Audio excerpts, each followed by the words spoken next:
Holy crap. People persist in doubting the evidence. Don't run and hide. Don't be afraid. Don't turn away any longer. The truth will set you free. If the game is rigged, change the game. You're listening to Jimmy Church Fade to Black. Game changer, game changer, game changer, game changer. Game Changer Radio Network.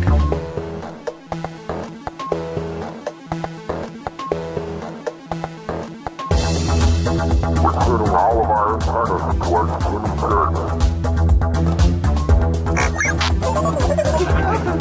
And now, your host, the captain of conspiracy, the prince of paranormal. This ain't your daddy's radio network show. This is Jimmy Church, Fade to Black.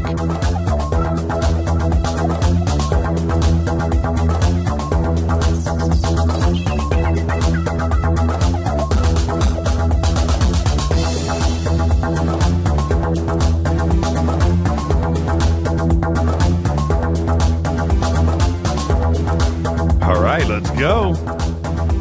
I'm ready. In the chair. Let's do this. Man. Holy crap. It's Fade to Black. Bespoke radio for the masses. That's right. It's the Tuesday edition. Today's Tuesday, May 5th, Cinco de Mayo. 126 days into the new year, 239 days left. As always, we are live from the City of Angels Studios right here in Burbank, California. It looks like rain outside, by the way. City of Angels, COA Vapor. Makers of the Fade to Black E-Juice, Fader Loops. Well, the new one's coming up. The new flavor. This one, Fader Loops. It's a fruity, loopy experience with cream. Just go to the COA banner at www.jimmychurchradio.com. You can use the promo code Jimmy. Get yourself some free shipping. City of Angels Vapor. Rock on. Let's do this. It's a big day. It's a big day for a lot of reasons. I'd like to welcome everybody listening all around the world, all across the United States, all of the new listeners, hither and thither, to and fro, back and forth, up and down, east and west, north and south, far and near. This is Fade to Black for KJCR and the Game Changer Network and KGRA, the planet. I'm your oh so humble host, Jimmy Church. Tonight, we have live with us from the Great White North, David Sereda.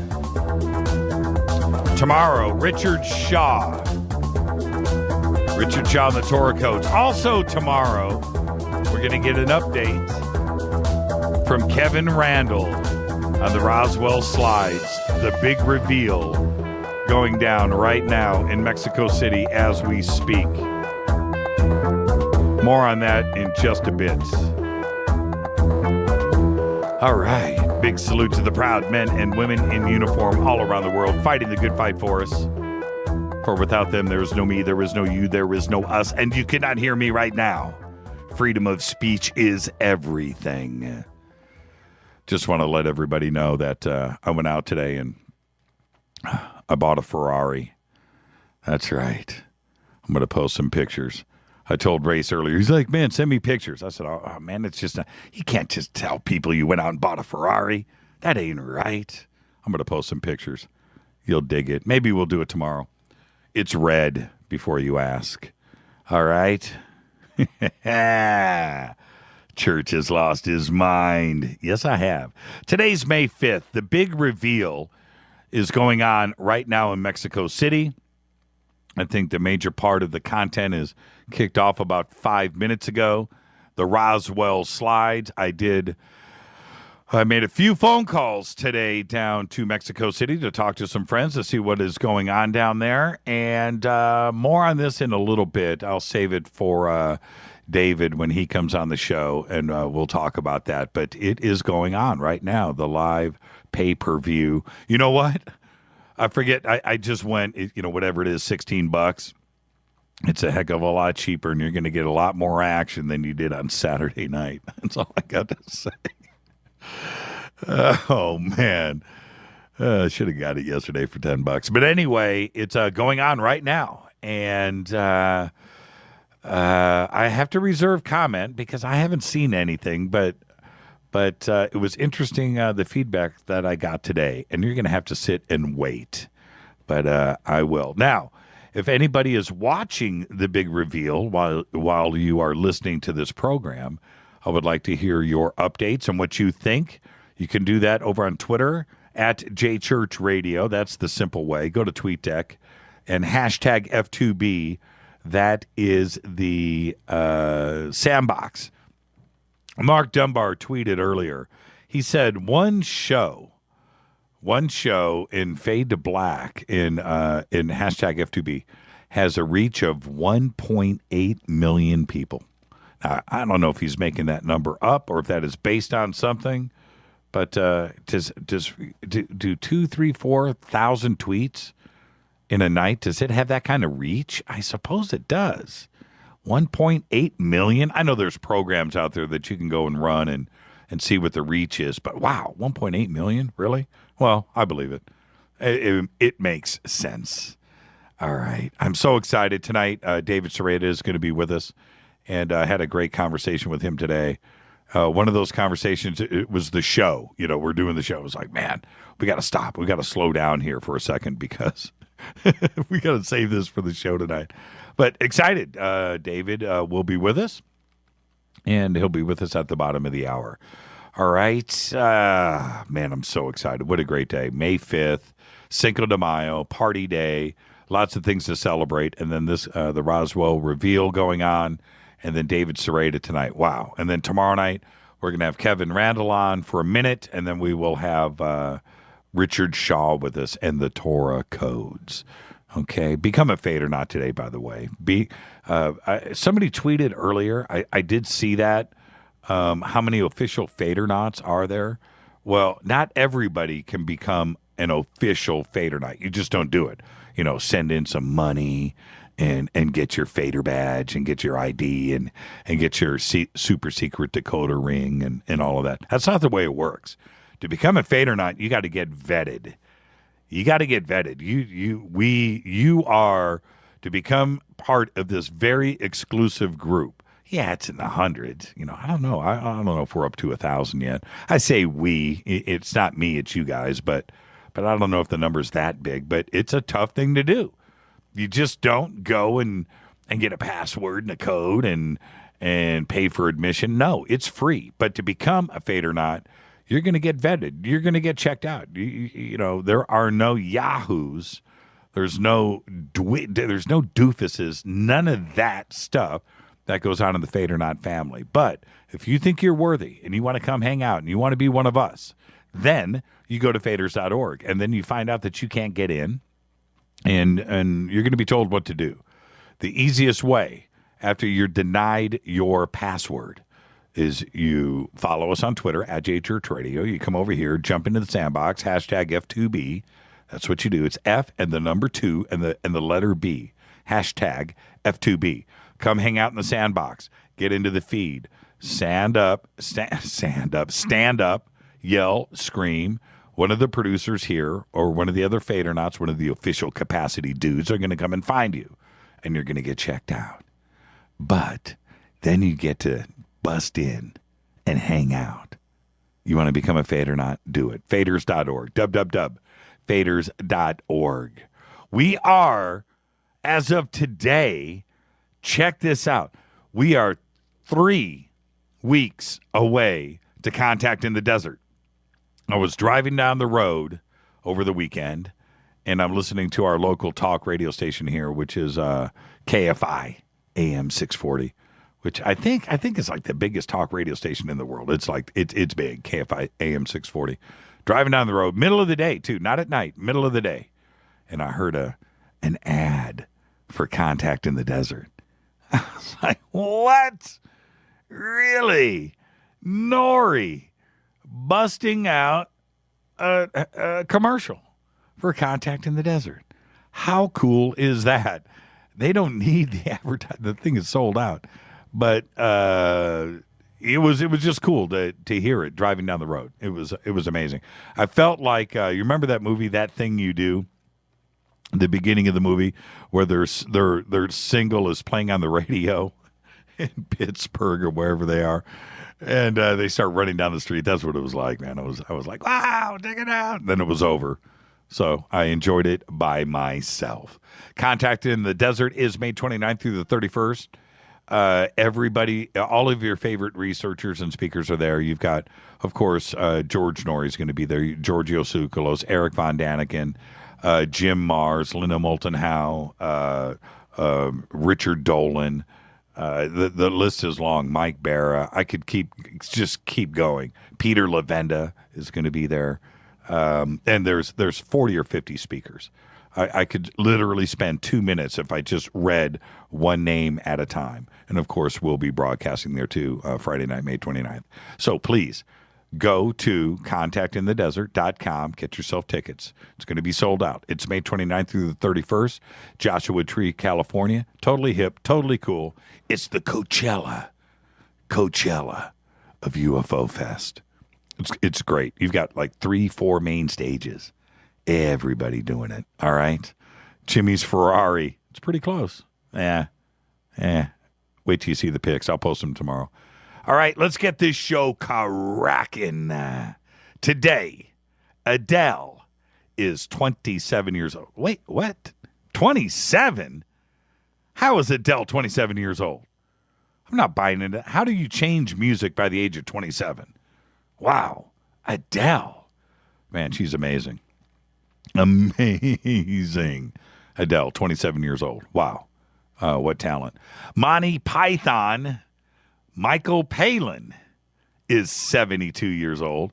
Have you ever seen his history series where he goes and breaks down the history of Europe? Have you guys ever seen that documentary? It's a series. Pretty cool. Check it out. Michael Palin, 72 years old, one of the funniest guys ever. Tina Yothers is 42 today. Tina Yothers, she made a little bit of a run here in Hollywood. There's a little story, some history behind Tina and the Strip and the Roxy, stuff like that. She's 42 years old today. She played Jennifer Keaton on Family Ties with Michael J. Fox. Our dead guy's birthday today is Tammy Wynette. Yes, we do need a moment of silence.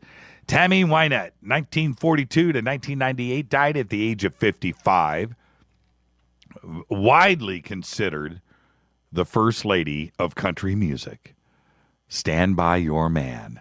Stand By Your Man was written at Epic Studios in just 15 minutes by Billy Sherrill and Tammy. 15 minutes, cranked that out. One of the greatest songs of all time. And, of course, made famous by John Belushi and Dan Aykroyd and the Blues Brothers. Epic scene. Stand By Your Man. She had a total of 21 number one hits on the U.S. country singles charts. 21 number one hits. After many years of medical problems, numerous hospitalizations, approximately 15 major operations, and an addiction to pain medication, she died while sleeping on her couch on April 6th, 1998, at the age of 55. Wynette's doctor from Pennsylvania said she died of a blood clot in her lung. Happy birthday, Tammy Wynette.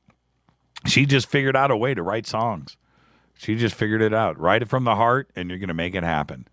And she did just that. Happy birthday. All right. I want everybody, don't forget Hangar 1 this Friday. And number 2, May 16th, I'll be hosting the Conspiracy Reality Seminar for the Conscious Life Expo Summer Series at the LAX Hilton.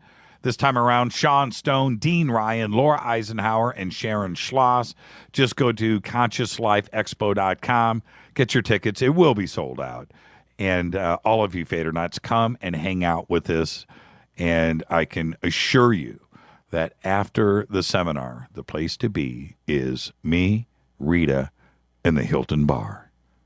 Everybody will be there. All right? Exciting stuff. The Farsight Institute decided to release their documentary on Atlantis, their latest remote viewing project, for free on YouTube. And if you haven't watched it yet, I have. Now is the time to go and do it. You can just go right now. If you go www.farsight.org, you can go and watch the Atlantis remote viewing project right now for free on YouTube. How cool is that? Thank you, Courtney Brown. www.farsight.org. Tonight, David Sereda is with us. Tomorrow night, Richard Shaw and the Toro Codes. Thursday night is Fader night. Email throughout the show, Jimmy@JimmyChurchRadio.com. Twitter is @JChurchRadio. This is Fade to Black, KGRA, The Planet, and the Game Changer Network. I'll be back right after this short break with all of the news that you know nothing about. Stay with us, everybody. Don't touch that mouse.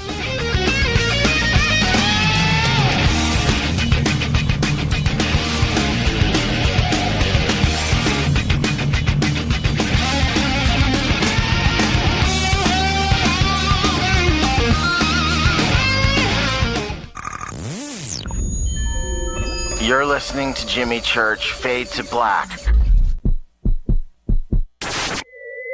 Fade to Black will now pause for alien identification. The station that talks the net. KGRA Radio. What's up, revolutionaries? It's me, Jimmy Church. Do you have an IRS or state tax issue? Well, I did, and I called national tax experts. My problems were fixed, done, fini, and man, I gotta tell you, it was a relief. National Tax Experts are a recognized tax office that services clients in all 50 states. Doesn't matter where you live. Give them a call. I'm telling you, they take the time to understand each and every client's individual financial status as well as their financial goals. And that's exactly what you need, my brother, when you're taking on the evil 3-letter. So, seriously, give them a call today at 1-877-909-5444. Again, 1-877-909-5444. Or go check out their website, www.nattaxexperts.com. That's NATTAXEXPERTS.com. Tell them Jimmy sent you.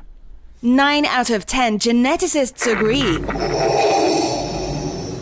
Fade to Black is not your father's radio show on the Game Changer Radio Network and KGRA, The Planet.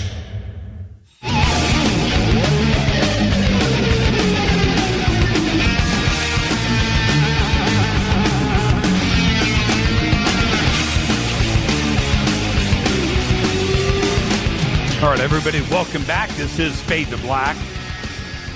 And for those of you that don't think I check out Twitter during the break, what's up, Stryker in Australia? There you go. Welcome to the family. All right, this is Fade to Black. I'm your host, Jimmy Church. Tonight, David Sereda is with us live from the Great White North. On this day in history, 1961, Alan Shepard is the first American in space for 15 minutes of fame. In 1829, Napoleon dies in exile. Where was he? In Malta? Where did he get exiled? Was it Malta? And 1979, Peaches and Herb topped the charts with Reunited. Peaches and Herb. Insert jokes here. All right. We've got David Sereda in the batter's box, by the way. He's ready to go. Let's do some Fader facts really quick before I get to the news. I got to make sure that everybody here is appreciative for waking up this morning and getting to the Fader facts, because you just get a little smarter, 2 minutes of your time, and you just walk away a genius. It's it's the Fade to Black, AA in education. Here we go. Fader facts. Black holes aren't black. Nope. They glow slightly. giving off what's called the Hawking radiation. Pink is not an actual color. Nope. It's a white light without the color green. Check that out, huh? There is 25 times more solar energy available every year here on planet Earth than the Earth's entire coal reserves. That's a fader fact. Here's another one. Nearly 80% of land-dwelling species disappeared 252 million years ago. 80%. And here we are. The oldest planets known, listen to this. The oldest planets known are nearly 13 billion years old and shouldn't exist. And there you go. You're just a little bit smarter. You just went up one notch in the evolution chain. SpaceX. This isn't a fader fact. This is the news. SpaceX is working on its Dragon capsule, crew-rated, so it needs an abort system. A recent upgrade includes 8 Super Draco engines set in pairs around its base. The idea is that if something catastrophic were to happen to the Falcon 9 rocket on the launch pad, the Super Dracos will fire to fling, throw, toss the capsule away from disaster. They will put the engines to a test, that's right, today, for a pad abort. The Dragon will sit atop a truss to mimic the launch conditions of a Falcon 9 rocket. During the test, they'll fire with 15,000 pounds of thrust each, firing the capsule about 1,600 meters up and over the Atlantic, where it will parachute down. The capsule is loaded with sensors, including a human test dummy. America apparently is the worst developed country in the world to be a mom. That's right. Ranking 61st globally in maternal health. A groundbreaking analysis of global health inequalities has found the U.S. performed worse than last year when it was 31st overall. This year, it's 33rd. Although it did well on economic and educational statuses, according to this year's Mothers Index, the country lags behind on children's well-being, where it is 42nd, and on maternal health ranked 61st. A woman in the United States is more than 10 times as likely as a woman in Austria, Belarus, or Poland to die from a pregnancy-related cause. According to the comprehensive report, The State of the World's Mothers 2015, published by Save the Children. To guard against destruction of potential evidence and to facilitate more technology-aided accountability with America's police, the American Civil Liberties Union of California unveiled a smartphone app earlier this week. The free Mobile Justice California app allows an iPhone and Android to record and automatically send a video of abusive encounters to the ACLU. That's right, preserving the footage even if law enforcement destroys the phone or seizes it and deletes the recording. Users are also given the opportunity to annotate the footage with text about the location and the people involved. Look out. Yeah, I love it. Go and download that one. A team of archaeologists, divers, say they have found the wreck of the treasure-filled Hankey Rome, one of 2 ships that left Lübeck, Germany, for Tallinn, Estonia on November 11th, 1468, south of the Finnish island of Jusaro. That's right. Archival documents record that the Hankey Rome was carrying various merchandise such as 200 parcels of fabric, 1,200 barrels of honey. That's right. And then it sank. Documents also stated that the cargo included, check this, 10,000 gold coins and massive gold jewelry. And that is a quote from the ship's records. A treasure estimated to be worth more than $115 million today. I've seen the pictures. It's out of control. More on this as it develops. Check this. We all want to fly into deep space. And Mars, well, we know it's up first. But research on mice suggested last Friday that extended radiation exposure permanently harms the brain. We need to call, anyway. Central nervous system damage and cognitive impairments were observed in lab animals that were exposed to highly energetic charged particles similar to the galactic cosmic rays that astronauts would encounter during a long space flight, said researchers at the University of California, Irvine. And I'm quoting here. This is not positive news for astronauts deployed on 2 to 3 year round trips to Mars, said lead author Charles Lamoli, professor of radiation oncology at UCI's School of Medicine. Rome's Pyramid, and if you've never seen it, check it out. The pictures are over at Jimmy Church Radio on Facebook. Rome's Pyramid has regained its former glory after a $2 million restoration sponsored by Japanese manager Yuzo Yagi. Built of brick and marble, the now gleaming white pyramid was erected as a burial chamber of a Roman magistrate, Gaius Cestius.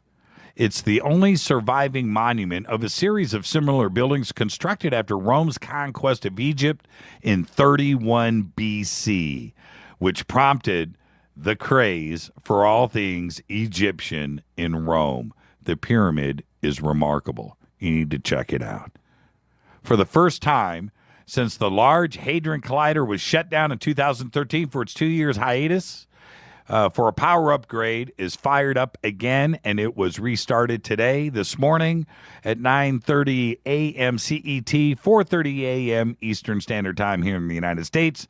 Yes, it began slamming particles back together. However, the first collisions at an energy of 450, check this, giga electron volts, that's GeV, are very pedestrian. And when compared to the record-breaking energies the LHC is designed to do, it's minuscule. But this process is also important. And it's a step to readying the accelerator to deliver beams at, check this, 6.5 tera electron volts, that's TeV, for collisions at 13 TeV. That's right. The black hole is about to be discovered in the middle of Switzerland, in which Switzerland is going to get sucked into the nanoverse. And that's it for now. That's all the news that you know nothing about. This is Fade to Black.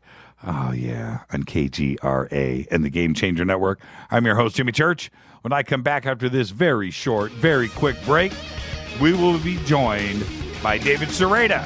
Tomorrow night, Richard Shaw. Thursday night, of course, is Fader Night. Get your questions ready. Jimmy at jimmychurchradio.com. Also, hashtag F2BQ.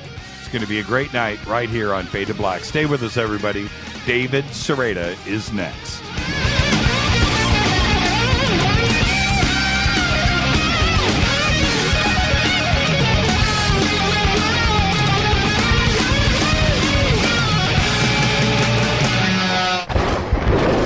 This is Fade to Black with Jimmy Church on the Game Changer Radio Network and KGRA, the Global Radio Alliance. The station that talks the net. KGRA Radio. Hi, this is Jimmy Church of Fade to Black. Today, everybody, the Fadernauts and planet Earth is vaping. And I'm very proud to announce our very own e-juice. When we were approached by City of Angels Vapor about Fade to Black e-juice, I wanted to make sure that it was the very best and that the flavors were something that I could create myself. And we did just that. Introducing Fade to Black Fader Loops. This will take you right back to Saturday morning cartoons and your favorite bowl of Fruity Loopy cereal. Just click on the banner or go to www.coavapor.com. Enter the promo code Jimmy for the Fader Not special. That's www.coavapor.com. Go back, Lee Tappy. Imagine no longer being tied down to your computer, but having the freedom to take live talk radio with you anywhere you go. TalkStream Live introduces our first ever iPhone application. The talk shows you follow now follow you. And your iPhone is now the fastest and easiest way to stay connected to the best talk radio on the internet. Let TalkStream Live transform the way you listen to radio. Listen to live talk shows 24 hours a day, 7 days a week. Mobile talk radio from TalkStream Live. Now available in the iTunes App Store. This is Toby Kebbell. You're listening to JimmyChurchRadio.com. Don't hurt me, Jimmy. I'm only little. Hey, I'm Adrian Grenier. And this is Ari Gold. We're the Honey Brothers. Yes. We're of the Honey Brothers. Hey, I'm Adrian Grenier. And I'm Ari Gold. We're the Honey Brothers. And you're listening to Jimmy Church. The Revolution. Attention, all Fader Knots. Studio Dome has a special deal on their SD1 Bluetooth speaker. Just go to JimmyChurchRadio.com, click on their banner, enter the promo code Jimmy, and you get $40 off and free shipping on the SD1. It's voice activated, comes with a USB antenna, cables, and a carry bag. Never listen to your phone, tablet, or laptop speakers ever again. It's the only way to listen to Fade to Black. That's JimmyChurchRadio.com, Studio Dome banner, promo code Jimmy. Go Beckley Teppy.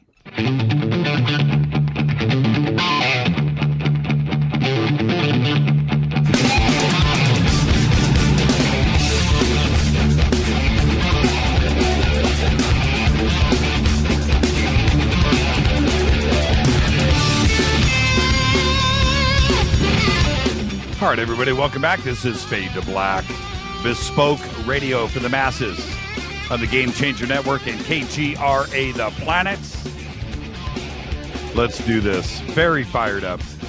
David Sereda is one of the most requested guests here on Fade to Black over the last couple of years, and it's been a long time coming. We finally locked it down and got today ready, and he is with us tonight. And his first aspiration in life was to become an astronaut, like all of us young men.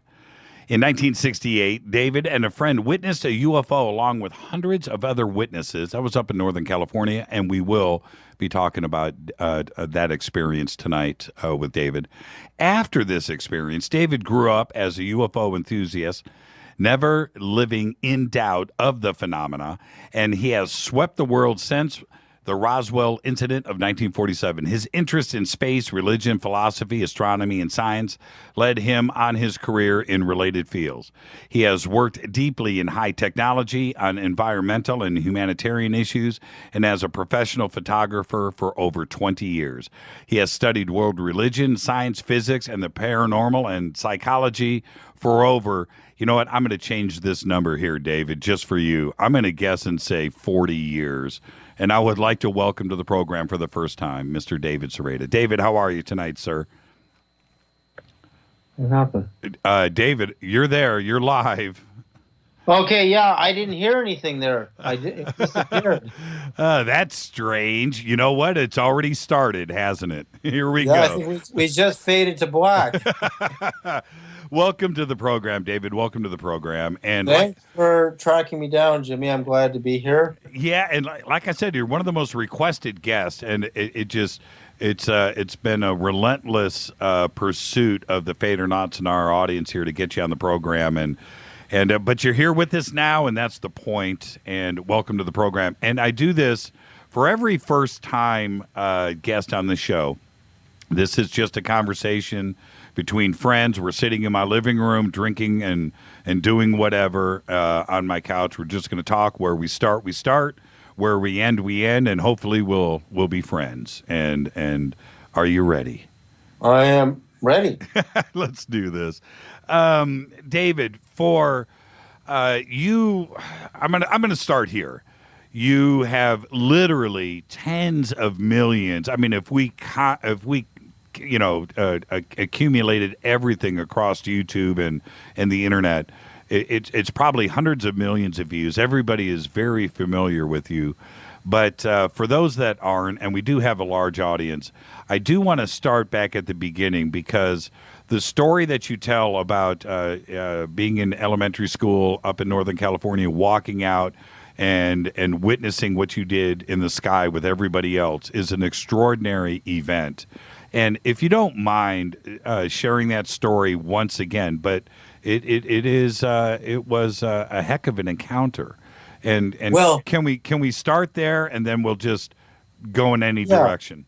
Yeah, I think I've never really gone deeply into it. I've always kind of skipped over this story very briefly. And, it's amazing. One, I was born with 4 brothers in Edmonton, Alberta, Canada, and my mom and dad. My dad was about to turn pro as a hockey player. He scored 6 goals in a single game. He might have been a Wayne Gretzky, but he decided to become a psychologist and get his PhD in psychology at UC Berkeley, and moved all of us down there. And, I loved it. I mean, I remember so much of my childhood with such clarity. But there's one memory at that time that I've replayed in my brain so many times, over and over. It's so vivid, even the pictures to this day of the UFO encounter and the following weeks, what actually happened is I made contact with them.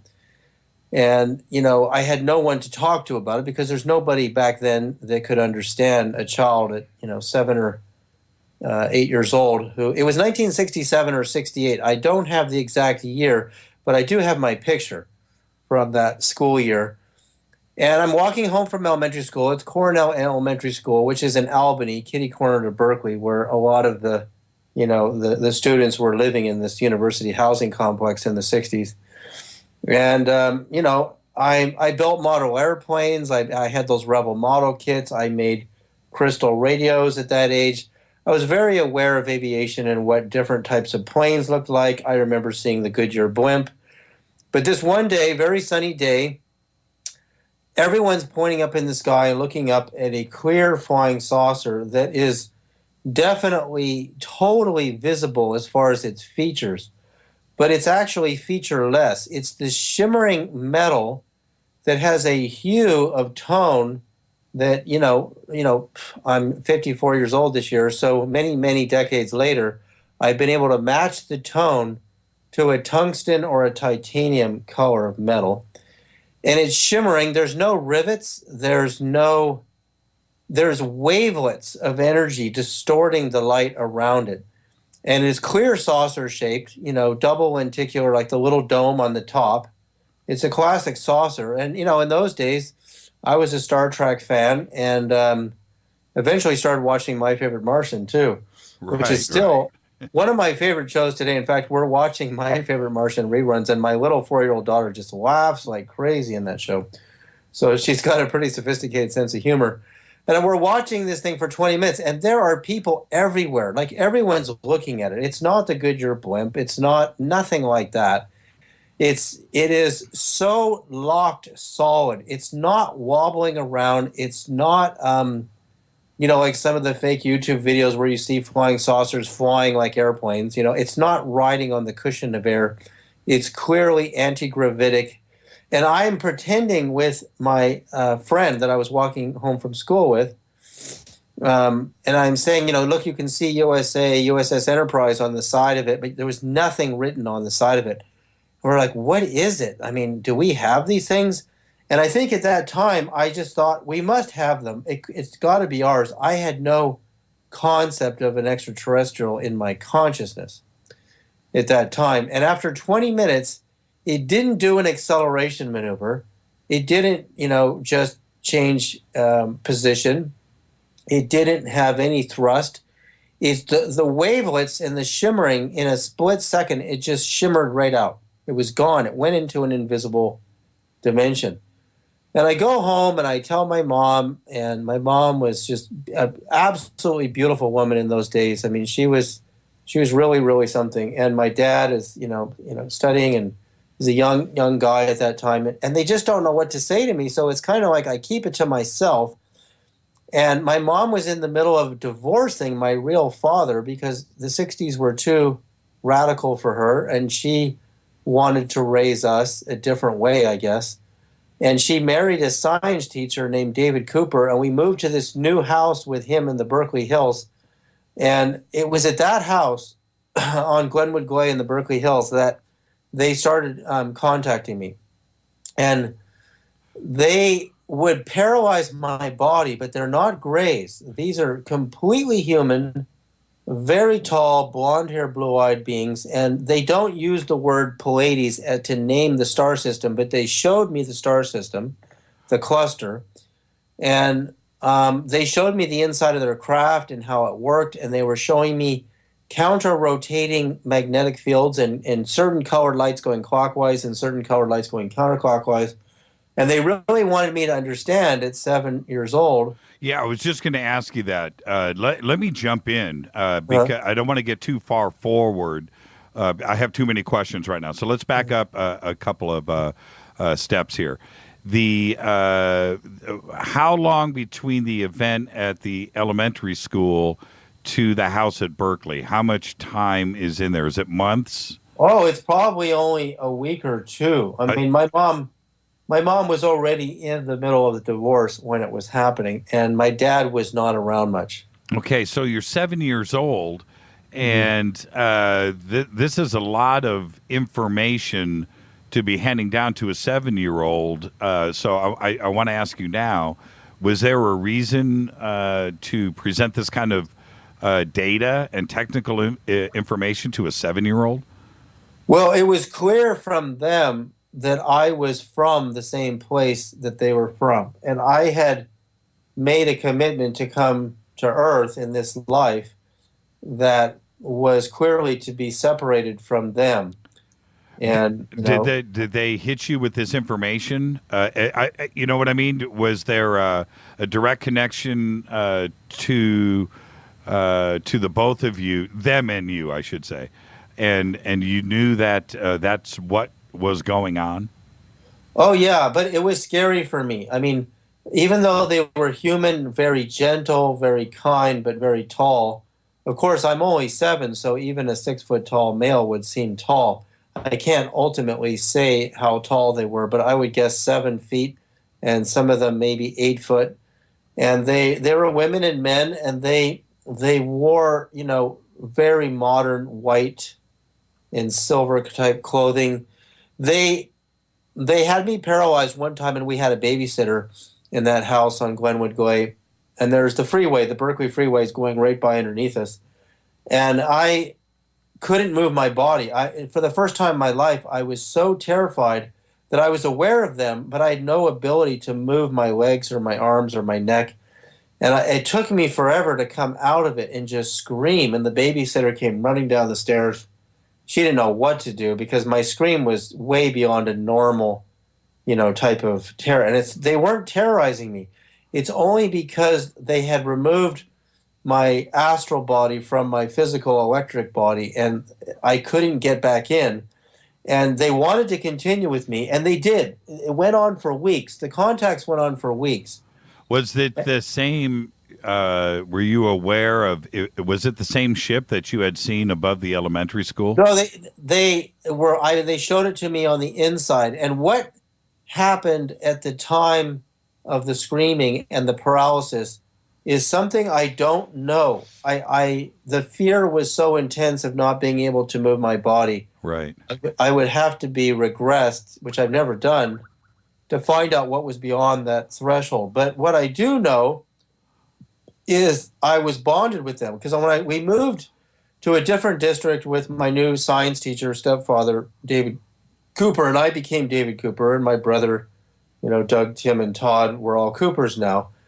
And, because the Cooper family from Texas were wonderful people, and he had lots of, girls and boys and lots of kids to play with in the extended family. But I was walking around with this experience. And when we moved to San Francisco to the Diamond Heights district, we used to play hide and go seek and kick the can. And when I'm counting to 100, I'm looking at the Pleiades, and I'm just locked on it. It's like my home base. I knew how to find it. I knew where it was.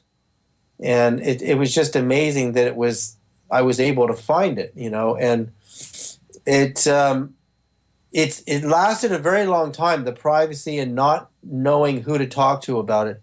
And when my mom got divorced from David Cooper in about 73, late 72, we moved back to our real father in Vancouver, Canada. He was living up here. which is where we were born, and it was terrifying to lose our mom. We were crying all the time because we missed her so much. And then one day on the news in Canada was the Meyer story. And they were showing photographs of the Meyer flying saucers on the news. It was on a TV channel in Vancouver. Mm-hmm. And I went, oh my God, that's what I saw. And it was one of those. It was a flying saucer.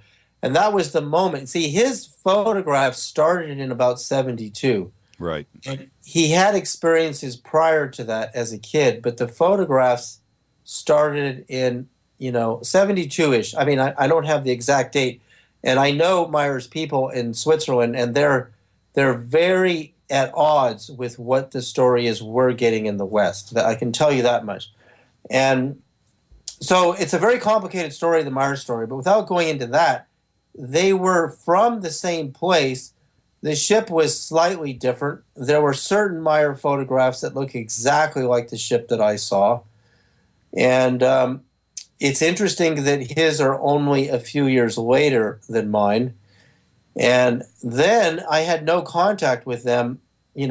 My dad started teaching us yoga and meditation and taking us to these, mystical gurus from India. There was one who lives in Santa Cruz even today, Baba Haridas, had this yoga retreat going on at this place called Oyama in the Okanagan of British Columbia, which is utter paradise. I mean, rolling grassy hills and turquoise lakes and warm water to swim in. And I had a similar experience. I was staying in a tent near the guru's house. I must have been 13 and a half. And my legs got paralyzed. My hips got paralyzed. And I'm in this tent. And it's quite terrifying to not be able to move your body, But I said, just relax. Just let it do what it wants to do to you. And this energy goes up my spine, and it goes past my neck. And when it goes past the neck, you're no longer in control. You kind of have to trust the universe that it's okay. And when I let go of that fear of not being able to move my neck, I mean, there's no way in the world I could move it. But I'm conscious. I'm not dreaming right now. And the moment it crosses the neck, I instantly see these beings, humans, beautiful man and a beautiful woman, adorned with living jewels. They had third eyes, crowns of jewels, and the jewels were alive, and they're shining with the brightest blue light. And there was this monkey man who was adorned with the jewels and glowing with the bright light. It was very bright. And I was trembling in their presence and humbled and fallen on the ground and looking at them going, oh my God, who are they? I was raised in actually the Bay Area, then Modesto, California, and then back to Vancouver, growing up with Little League Baseball in Modesto, and I had no idea about anything spiritual. So these beings had done something very similar to me, but they were purely spiritual. There was no spacecraft. And I saw them shining with the most beautiful blue light. So there's a similarity in the paralysis of the body during the contact process. Well, the next morning, the guru, I tell the story in front of the yoga retreat, and there's hundreds of people there. Oh, maybe 150 people there, men and women. And the guru takes his disciple, Badri Das, and takes me to a painting of Rama, Sita, and Hanuman, which is an incarnation of Krishna. Right. And I go, that's them. That's who I met last night.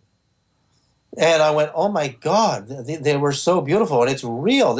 I had no prior knowledge. I'd never been exposed to a painting, so this can't be a product of my imagination. Sure. Well, was it a vision, or were they physically there? Well, I went out of body because after my neck was paralyzed, it was just black space, and yeah, like a vision, but I didn't have any control over my physical eyes to know the difference, because the clarity of that vision is probably in the order of 1,000 times more clear optically than the human eye experiences. That's interesting.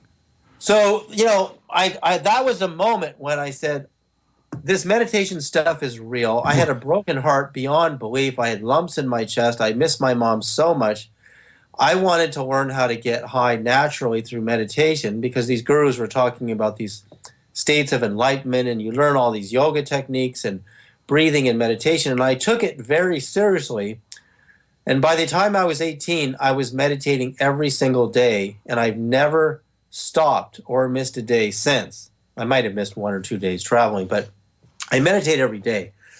And every day I'm doing these practices. And in high school, I got to say, I smoked a lot of pot for about 1.5 years, which made me laugh a lot and helped me get over the pain of my mom.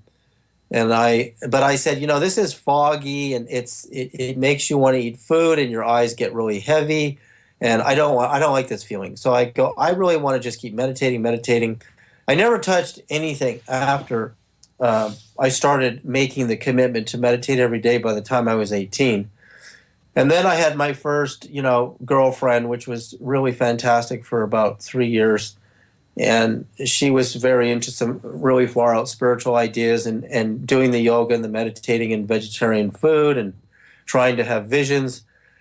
And so that was the basis for where I was about to go. And I had lost all contact with the Pleiadians until an absolute miracle occurred in my understanding of telecommunications and bio-telecommunications. What happened?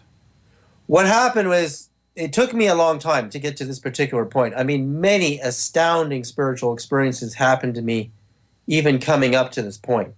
But jumping way ahead, because I want to stay connected to Pleiades for a while. Yes. I realized that the way radio communication works is when you have two crystal oscillators inside of a radio set or any telecommunication device, and they're tuned to the same frequency regardless of their distance, you have speed of light radio communication. That's right. So it's all about frequency. It's all about matching frequencies. Yeah, we all got the Radio Shack radio kit. Right? Right, we all got it, yeah. And all exactly. The toilet paper roll and the copper wire. That's right. And I remember playing with that radio right there at the same residence where I saw the UFO in 1968. I mean, I was building them that early. So what happens is I realized, well, the way you calculate the frequency, and this is on Wikipedia, the main fundamental frequency for Earth is you just take the circumference of the Earth, the speed of light divided by the circumference, because an electromagnetic speed of light wave is oscillating around the standing structure of the Earth, setting up a standing wave.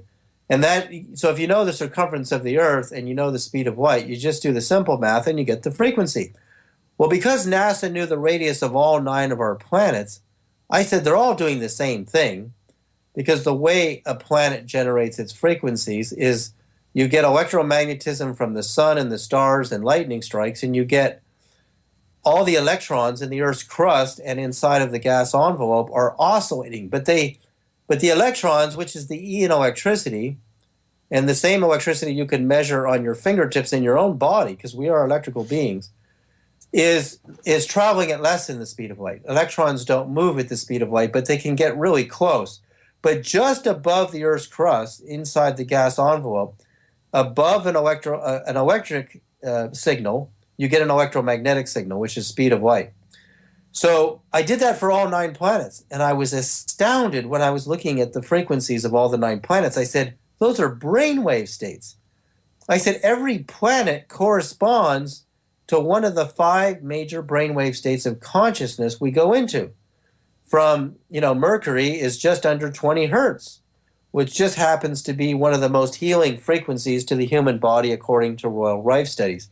And Mercury is like the beta, bordering beta gamma part of the brain, very high focus, very high energy. And Earth is actually just under 7.5 hertz at the equator, and 7.83, where Tesla measured it. And Schumann is, that's because it depends where you're standing on the Earth. You're going to get a different circumference. You're going to get a different number. That's right. So you get a lot of people saying, oh, the frequency of Earth is going up. And I said, well, the only way it could go up is if the speed of light got faster, and that didn't happen.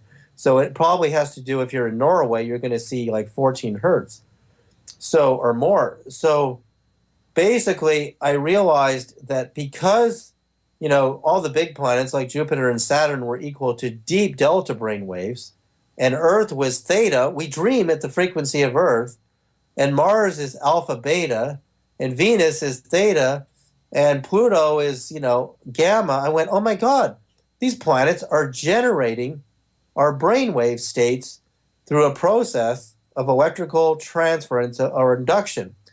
In a natural way, too, as well. In a very natural way. And, of course, their amplitudes, the sizes of their waves, are very different than if you try to generate a frequency equal to that number. It's not the same thing, but you can tune to that frequency using either drum beats, or you can actually make these harmonic field transmitters that allow people to go into those states with a little bit of assistance. Yeah, if it's harmonically there, you're going to vibrate. That's it. Yeah, see, in the middle of all your cells, you have coils. Your DNA is a coil. That's right. And an inductor, you just take copper wire and coil it like a DNA, and if you run electricity through it, voltage and current, and if you take another coil at a distance, the coil at a distance with no power in it will receive it. Mm-hmm. So a guy named Luc Montagnier, who discovered the AIDS virus, he's a virologist, French virologist, he does these tests to see if human DNA, which has this tiny wavelength, can read the frequency of Earth. So he transmits 7 hertz, which is, lower than the frequency of Earth, just a tad, and it turns out your DNA can read it. It can read everything. It's a full spectrum transmitter receiver. And holy cow, what does that mean? It means that perhaps one of the reasons everywhere we look through telescopes and through all means of detection, we seem to be the only ones in the universe. And that is because we are tuned to the frequency of Earth and our 9 planets. They are our harmonic. And with the advent of all of this wireless telecommunication technology, human brainwaves are getting grossly distorted and disrupted. So it's harder to go into these different brainwave states without becoming a good meditator. Now, I had a guy, I've had so many astounding spiritual experiences, which I won't go into yet, but I had my brainwaves mapped by a professional brainwave mapper in Sedona, and so did my wife. And he's looking at my brainwaves, and I'm sitting under the tree in the yard in Sedona, and the crickets are humming, and the cicadas are humming, and my delta brainwaves and my theta brainwaves, which are normally super active in deep sleep, and delta brainwaves are common in children because they can relax tremendously well. Not very common in adults, especially my age, 50-something. And he said your thetas and your alphas, your thetas and your deltas are going off the chart. They're hitting the end of the meter. And he said, have you had a brain injury? Have you ever, do you have headaches? And I said, I never get headaches. I hardly ever get migraines. David, I'm going to jump in right there. I see where this is going. So let's take our break now. Okay. Because this is life-changing stuff that is going down in Sedonia. So let's just pick it up right there after the break. Let's stop now and pick it up in just a second. All right. This is Fade to Black. Tonight, David Sereda is with us for the duration. I'm your host, Jimmy Church, on the Game Changer Network and KGRA The Planet. More with David in Sedona when we come back. Stay with us.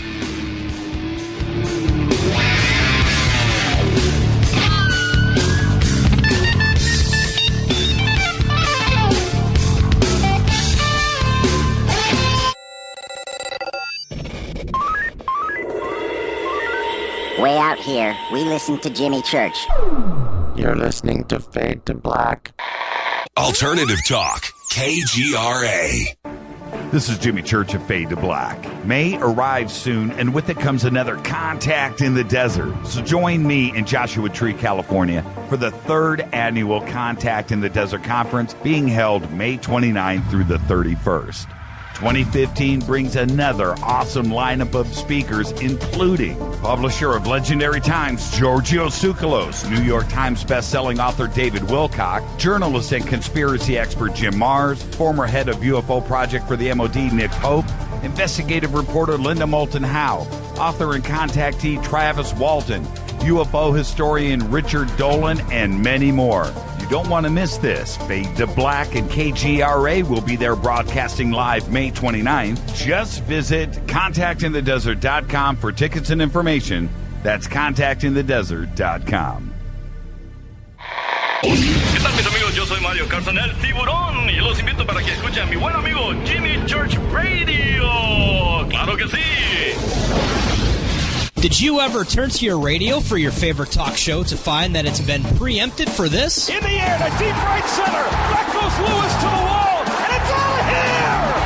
Or this? And I'm ashamed of you, Hillary, for voting for it. Do you have a favorite talk radio program that's not available in your city? Just go to TalkStreamLive.com for links to the best streaming talk radio shows. At TalkStream Live, you will find live talk shows 24 hours a day, 7 days a week. All your favorites are here. With such a large selection, you will also discover some new favorites. On the go and still want to listen? With a mobile smartphone, simply type TalkStream Live on your internet browser. Now you can take internet radio with you. You will also find hundreds of music, news, and sports streams. Best of all, the TalkStream Live directory is free and there's never a login required.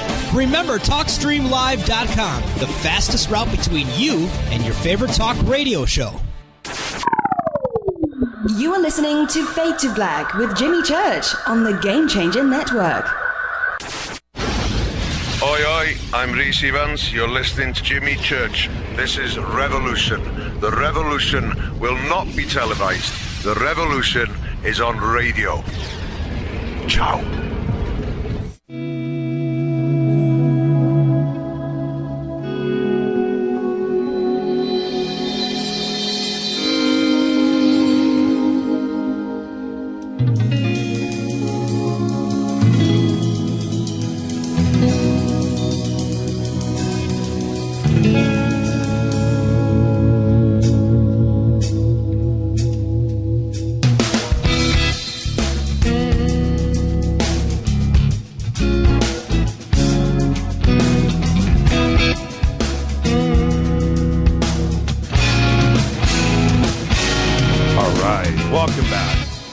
Welcome back. This is Fade to Black. Welcome to everybody listening all around the world, all across the United States. This is Fade to Black. I'm your host, Jimmy Church. Tonight, David Sereda is with us from the Great White North.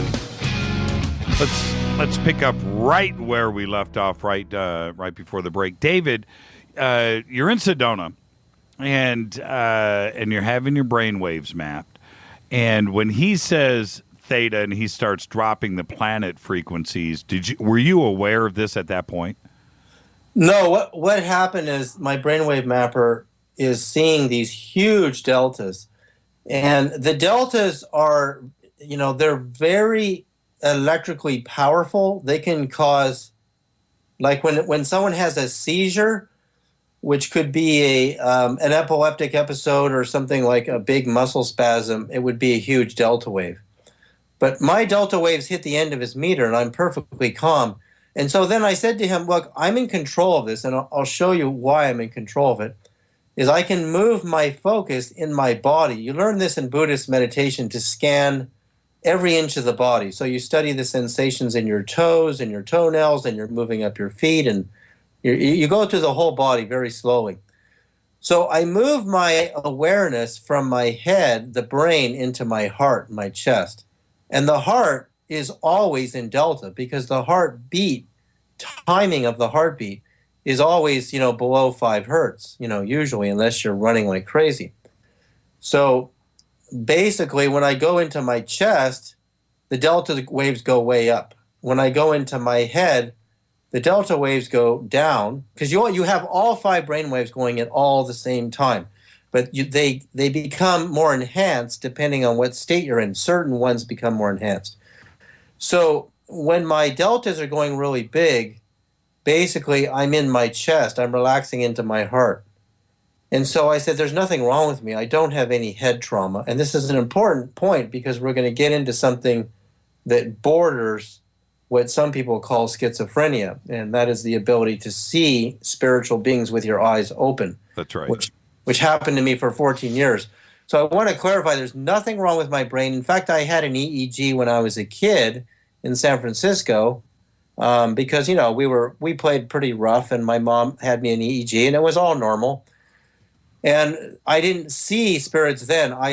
What had actually happened is there was a major, major spiritual event in my life that started that. But staying focused on the 9 planets, you see, the 9 planets are producing harmonic frequencies and tones that are so beautiful. I've mapped all of them mathematically and generated them in a tone software. And they naturally have the ability to help you get into certain states of consciousness.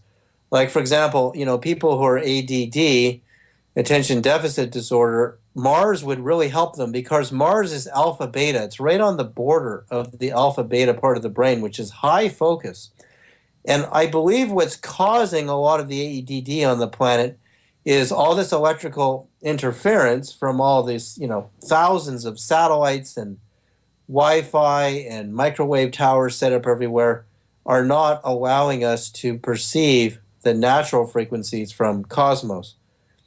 In fact, there's a great movie called Resonance Beings of Frequency where they actually prove that in the big cities they can't detect the Schumann-Tesla resonance anymore. It's just drowned out. And you need these frequencies. You need to be able to go into these different harmonic states because they correspond to different human activities, from relaxation to gathering information and learning to communication to expelling huge amounts of energy physically, like for sports. When a person's at peak sport activity, they might be, at 100 hertz plus. What happens if you're in the opposite direction? Instead of having large amounts of certain frequencies, what if you had like negative amounts? Well, you'd be pretty much you'd be very unconscious. You would be you would say the unconscious or the subconscious is delta, because most humans, when you're in delta, there are good university studies to prove this, and children go into delta, especially when they're breastfeeding. You can heal the body of almost anything in that state. The body knows how to heal itself of almost anything in deep delta, but it has to be uninterrupted delta. The problem with today, with all of our wireless technology and our stress, especially financial stress for these huge mortgages and rents that we're paying and huge costs of living, it's hard to relax anymore.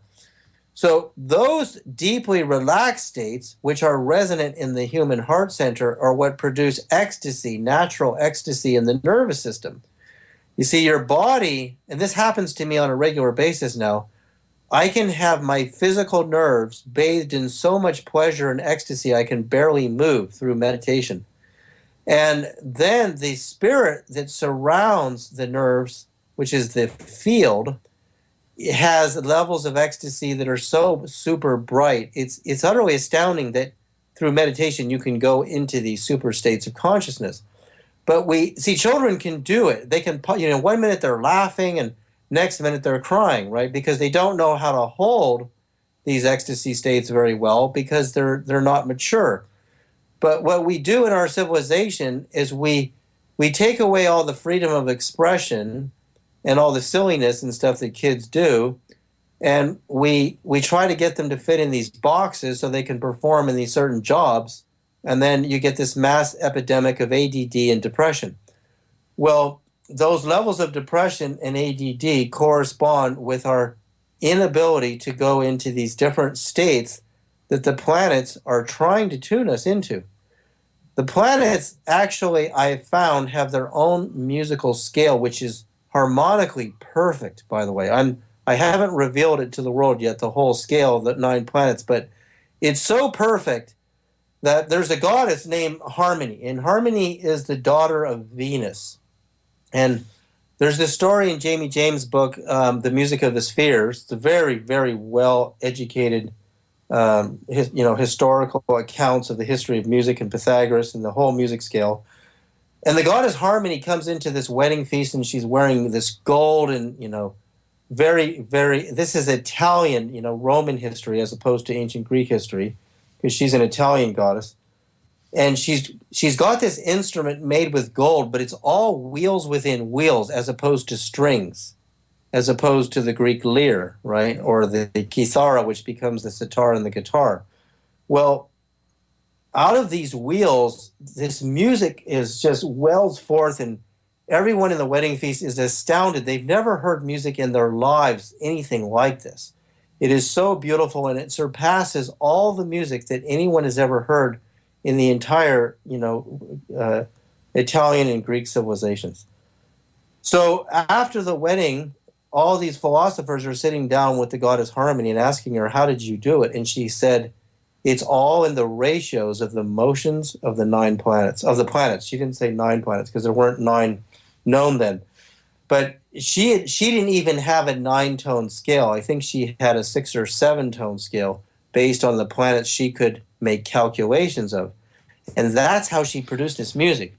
Well, that's what I've done. I have actually decoded what she figured out. And it is astounding how it can affect your state of consciousness and how it can harmonize your nervous system. Well, there's absolutely no question about that. First off, I'm a musician, and I produce a lot of bands. And one thing that is for sure, you never know what songs affect people in certain ways. What songs will be a hit, what songs don't. Certain songs affect us emotionally, and we don't know why. It's not necessarily the words, could be, but it's not necessarily the beat, could be. It's not necessarily the tempo, could be. But I've always believed in frequencies. Certain notes affect you emotionally, just like a painting. The frequency of the colors, right? And you're looking at it, will make you cry.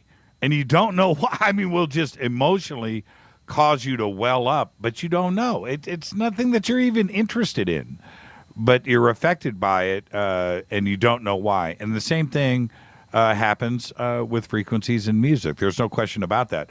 And I would love to know these frequencies, and you can tell me off the air. But well, what you're saying is really beautiful, and it's so true. Like, you can be watching a movie, and the music and the picture combined, literally tears are flowing down your face, and you're like, how did this happen? That's right. How did music do this? And music can also, like, I can listen to the Beatles or Pink Floyd, my favorite band of all time, or Tangerine Dream, and it will time travel me back to when I first started listening to that music. Sure. Because, so what I'm saying, now this is where it gets really astounding. This is a quantum understanding I'm about to put forth. And that is, how did the Creator, when you understand that any two frequencies that are the same regardless of distance, set up communication. That's speed of light communication. But Einstein found this thing called spooky action at a distance, that at this quantum level, there's faster than light communication happening in quantum systems, meaning the atom is smaller. And a German biophysicist named Fritz Albert Popp found that plants will send signals from their DNA, appears to be coming from the DNA, faster than the speed of light, and so can human cells. So can animal and mammal cells. In fact, they've taken a mom and a baby rabbit, hooked the mom's nervous system up to, an EEG, and then they use an atomic clock to measure the time. They pinprick the baby, hundreds to thousands of miles away, and the mom's nerves will respond faster than light instantaneously.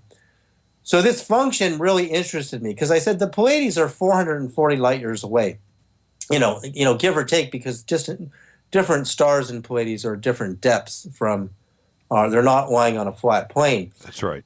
So I realized, oh my God, NASA knows the radius of 5 Pleiadian suns. They know the radius of Sirius A and B. They know the radius of Alpha Centauri A and B. They know the radius of Vega. If I know the radius, I can calculate the wavelength, and I can do the frequencies. And if you notice, every star and every planet is a slightly different size circle, which means they all generate unique frequencies, which is what you want, because if we're all at the same frequency in the universe, then you couldn't send signals to anybody, because everyone would get the message. Like if you dialed a phone call on your cell phone, everybody's phone rings at the same time. The way the Creator made it is every planet has a different frequency. So you can tune to that frequency, and therefore you don't get mixed up with some other planet or some other star, because every one of them is a different size. Yeah, that's right. And the simplest way of thinking it is, you're beating your drums, and you have big drums and small drums, and the small drums make a higher pitched sound than the lower drums, because every drum is a different sound. They sound different. Well, that's how every star is. And I got this recording years ago, which is a recording that NASA made of the sound of our sun. And NASA said you can't actually hear this because the amplitude is so out of the range of the human ear, and the frequencies are out of the range of the human ear. Most of them are, not all of them. And so what they did is they recorded the signals. They didn't record audio. They recorded signals from a satellite, and they just compressed the data so you could hear it. And I went, oh my God, I can take the same numbers from the dimensions of all these different distant stars and just compress the data into the range of the human brain, because most of these stars that we're looking at, especially when you look at, for example, the three great stars that the Great Pyramids apparently emulate in Orion. Those are massive stars. They're so huge that their wavelengths are so low. They're such deep delta. You would have to be really good at going into super delta, like I can do, to tune to that frequency and make contact with them. But when you understand scaling, which is like music scaling, you realize that, now this is really astounding. It doesn't matter whether you take the speed of light in feet and inches or metric, centimeters and meters, and you divide it by the speed of light, you're going to get the same number pretty much, as long as your resolution is good enough to 10 decimal points even. So what you realize is unit of measure, a Greek foot or an Egyptian foot, is not a universal language. But frequency is. Mm-hmm. Because it doesn't matter. I've done it in metric. I've taken the wavelength of Earth in metric and standard and in Egyptian, and I always get the same frequency, as long as I use fine units of resolution. Now what that means is frequency is a universal language. It doesn't change whether you're an extraterrestrial or not. Even if you change the length of what a second is, it's still the same number of beats, but not numerically the same number. It's the same number of beats regardless of your measure of time. So then the other number that remains universally constant is ratio. And ratio is how many times one number or wavelength goes into another. And I did the math on that. It doesn't matter whether it's Greek feet, Egyptian feet, modern feet in inches, or metric. As long as you're using like 30 of an inch, the finer your resolution, the more you get the same number in the decimal series. Yeah, ratio's not going to change. Color is not going to change. Tone and pitch is not going to change. Tone and pitch doesn't change. No, you can assign it. You can assign it any number you want. It doesn't change pitch. It doesn't change color. It doesn't change ratio. Yeah, you can have a different unit of time, which will change the number, but it doesn't change the pitch. It's the same. Right. So it means that every star is a different pitch, a different tone. And when you scale up your star near the poles, the frequencies get higher, which is why when you hear the sound of the sun, there's a little bit of really high frequency with the low frequencies, because your wavelength keeps shrinking as you go up your sphere. So I did that for dozens of star systems. I did it for Pleiades, and I built these transmitters, which, people are now buying and experimenting with and having astounding experiences as well. And you start pulsing your body with a distant star system. And what's interesting about when you have more than one star, it's kind of like, okay, let's say there's only one star. Well, that's one frequency. And the odds of that same frequency getting mixed up somewhere else, because NASA knows the radius through this system called parallax, and it's probably not 100% accurate, but it's pretty darn accurate. It's probably better than 95% accurate. But the point is, what if you got mixed up with another star that was almost the same size, and then the universe would get confused? But when you have two or more stars in the same group, then the likelihood of that harmonic, it's just like you can have thousands of different songs, and none of them sound the same. Is because when you start adding different frequencies and instruments together, you set up what you call a unique ratio and blend of frequencies that is so proprietary it couldn't possibly exist anywhere else in the universe. So with Pleiades, the case is if you have 5 stars, 5 tones, then even if you're only 95% accurate, the universe knows where to send the signal. And so I did this. And when I first did it, I used 9 transmitters for, I used 5 transmitters, because NASA knows the radius of 5 of them. And then I recorded a message. saying, where have you been all my life, basically? You guys left me. And are you there? And I sent it out in Sedona several years back. I think it was before my daughter was born in 2010. And in the middle of the night, I hear this clear, audible male voice. It is not in my head. It is audible in the room. And it says, congratulations, we've received your message. Now what do you want to ask us? Shut up. And I jumped out of bed. I swear, Boy Scouts honor. I was a Boy Scout. I am not lying right now. And everything I'm telling you is the absolute truth. It absolutely happened to me. I believe you. I'm just saying, shut up. So I know. So David. But I want your listeners to know my integrity is, if I'm lying, may I burn in hell. I'm not lying. Right. So you're saying you could have recorded it.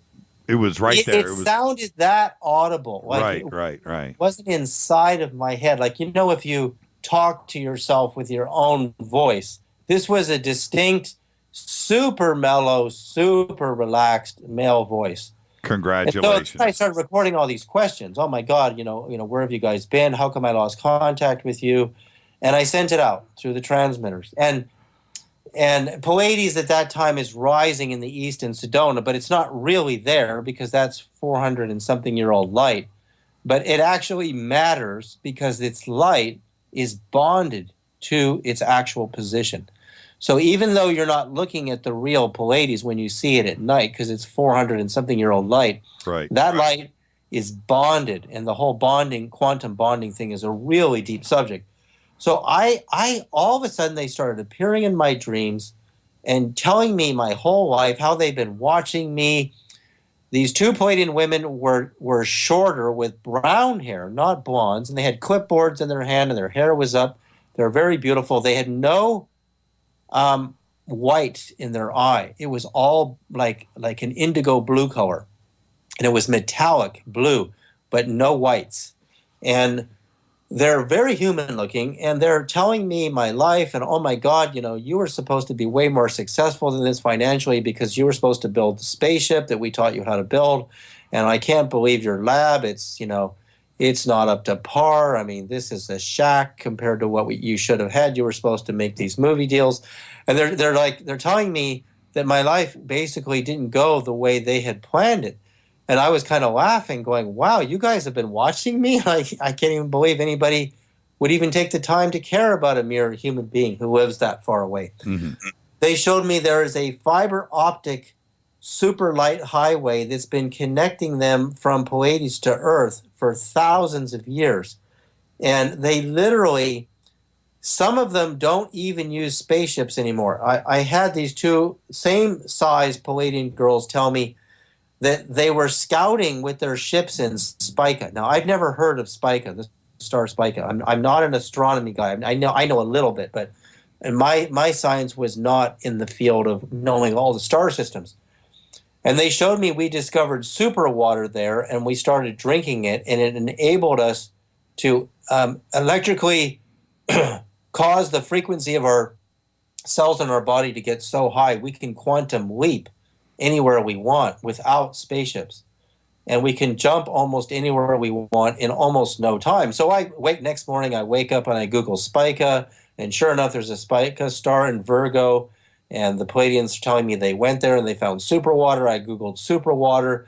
NASA has found this stuff called superwater near black holes. And I'm like, oh my God, everything they're saying added up. There really is something called superwater that has super energetic properties. And so they're telling me this whole history, and I actually have, probably over 10 or 12 contact experiences recorded on an MP3, which is up on my website for people who want to hear the whole story.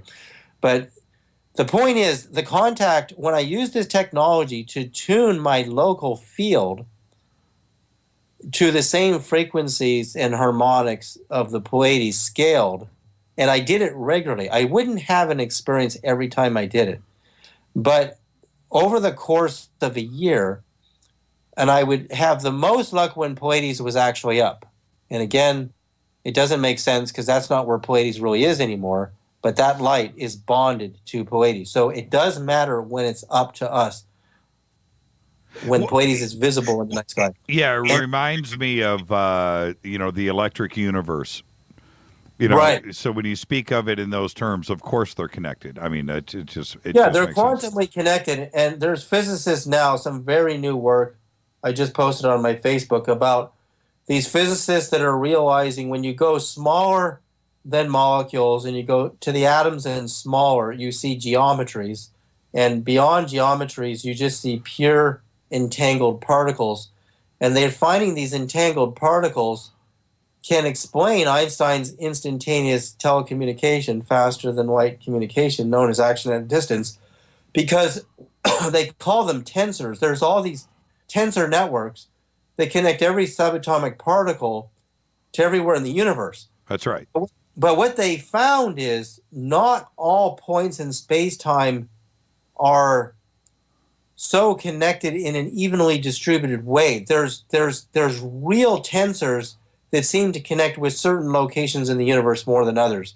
And that coincides with what the Pleiadians told me about the fiber optic highway that has existed between Pleiades and Earth for thousands of years. Let me stop you there really quick. Let's go back to the super water. Did they say, did they explain what they needed the super water for? Were they drinking it? They drink it, and there were little whites. They looked kind of like sperm, but they had like Fruit Loop colors, and they were zipping around in the water. She showed me this glass of water in this super lucid dream. And so what I did is I have these mantra transmitters, which are, people, again, can get these. And I take my glass of water, I run Pleiadian frequencies into my water, I put some colloidal gold and some minerals in there to make the water more conductive. And this happened actually not this past winter, the winter before, when Pleiades was up. And I'm doing everything I can to connect to Pleiades. I don't just do the frequencies in the bedroom when I'm meditating. I'm actually drinking the water. I have one of my crystal pendants on, and I address them. I really address Pleiadian Council. Please, I want to visit with you tonight. And that night, this was actually the anniversary of Kennedy's death. It was November 22nd, 2 winters ago. That's fall. Is that still fall? So I go out of body that night, and I flying into this city in the Pleiades that looks like Los Angeles from above, but there's all these pyramids and dome temples that are massive in size. I mean, the heights of their ceilings are many hundreds of feet high. And if you were to fly into our civilization, you would see the big football stadiums, and you would say, well, that's their icon. Their icon is sports. And yeah, it'd be a temple. Right. Right. But in this civilization, they were more into communing with the stars and the cosmos and really, really expanding their auras. So I fly into this temple, and this man who looks like a young Jesus Christ greets me. It's not Jesus, but he's very similar. And he comes up in the sky inside of the temple. I'm somewhere around 500 feet above the floor of the temple inside, and he brings me down, and he shows me there's an intergalactic semiconductor crystal oscillator, crystal gem show going on from civilizations all over the galaxy are showing, because it's crystals that are running our computers, they're running everything. Mm-hmm. And there are certain crystals from different parts of the galaxy with astounding properties. And I come up to this table and I pick up some pink tourmaline, and it's radiating this cosmic energy. So when I pick it up, I'm getting really blissed out. I'm getting all this ecstasy, and I'm like, oh my God, I'm communing with this tourmaline. But then he said, don't worry about that stone. That's not that interesting. And he takes me over to this other booth, and there's these guys. They look Peruvian and Bolivian, and there's nobody at their table because the crystals they have are kind of brown from a distance. But as I got close, these crystals were shimmering with rainbow colors mixed into a golden brown. When I picked them up, it was one of the most astounding experiences of my life. They transmitted so much God consciousness. My aura was expanding. I had so much ecstasy and bliss holding these stones. And I said, what are these things? How much do they cost?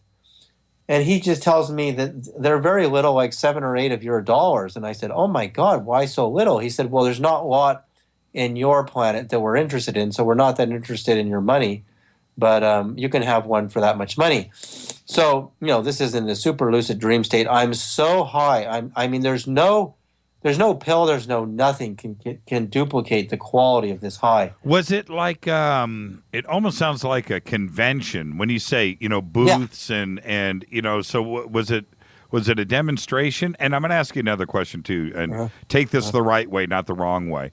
Were you guys walking? You know what I mean? Were you walking? At that point, I was walking around the convention hall. It was a convention.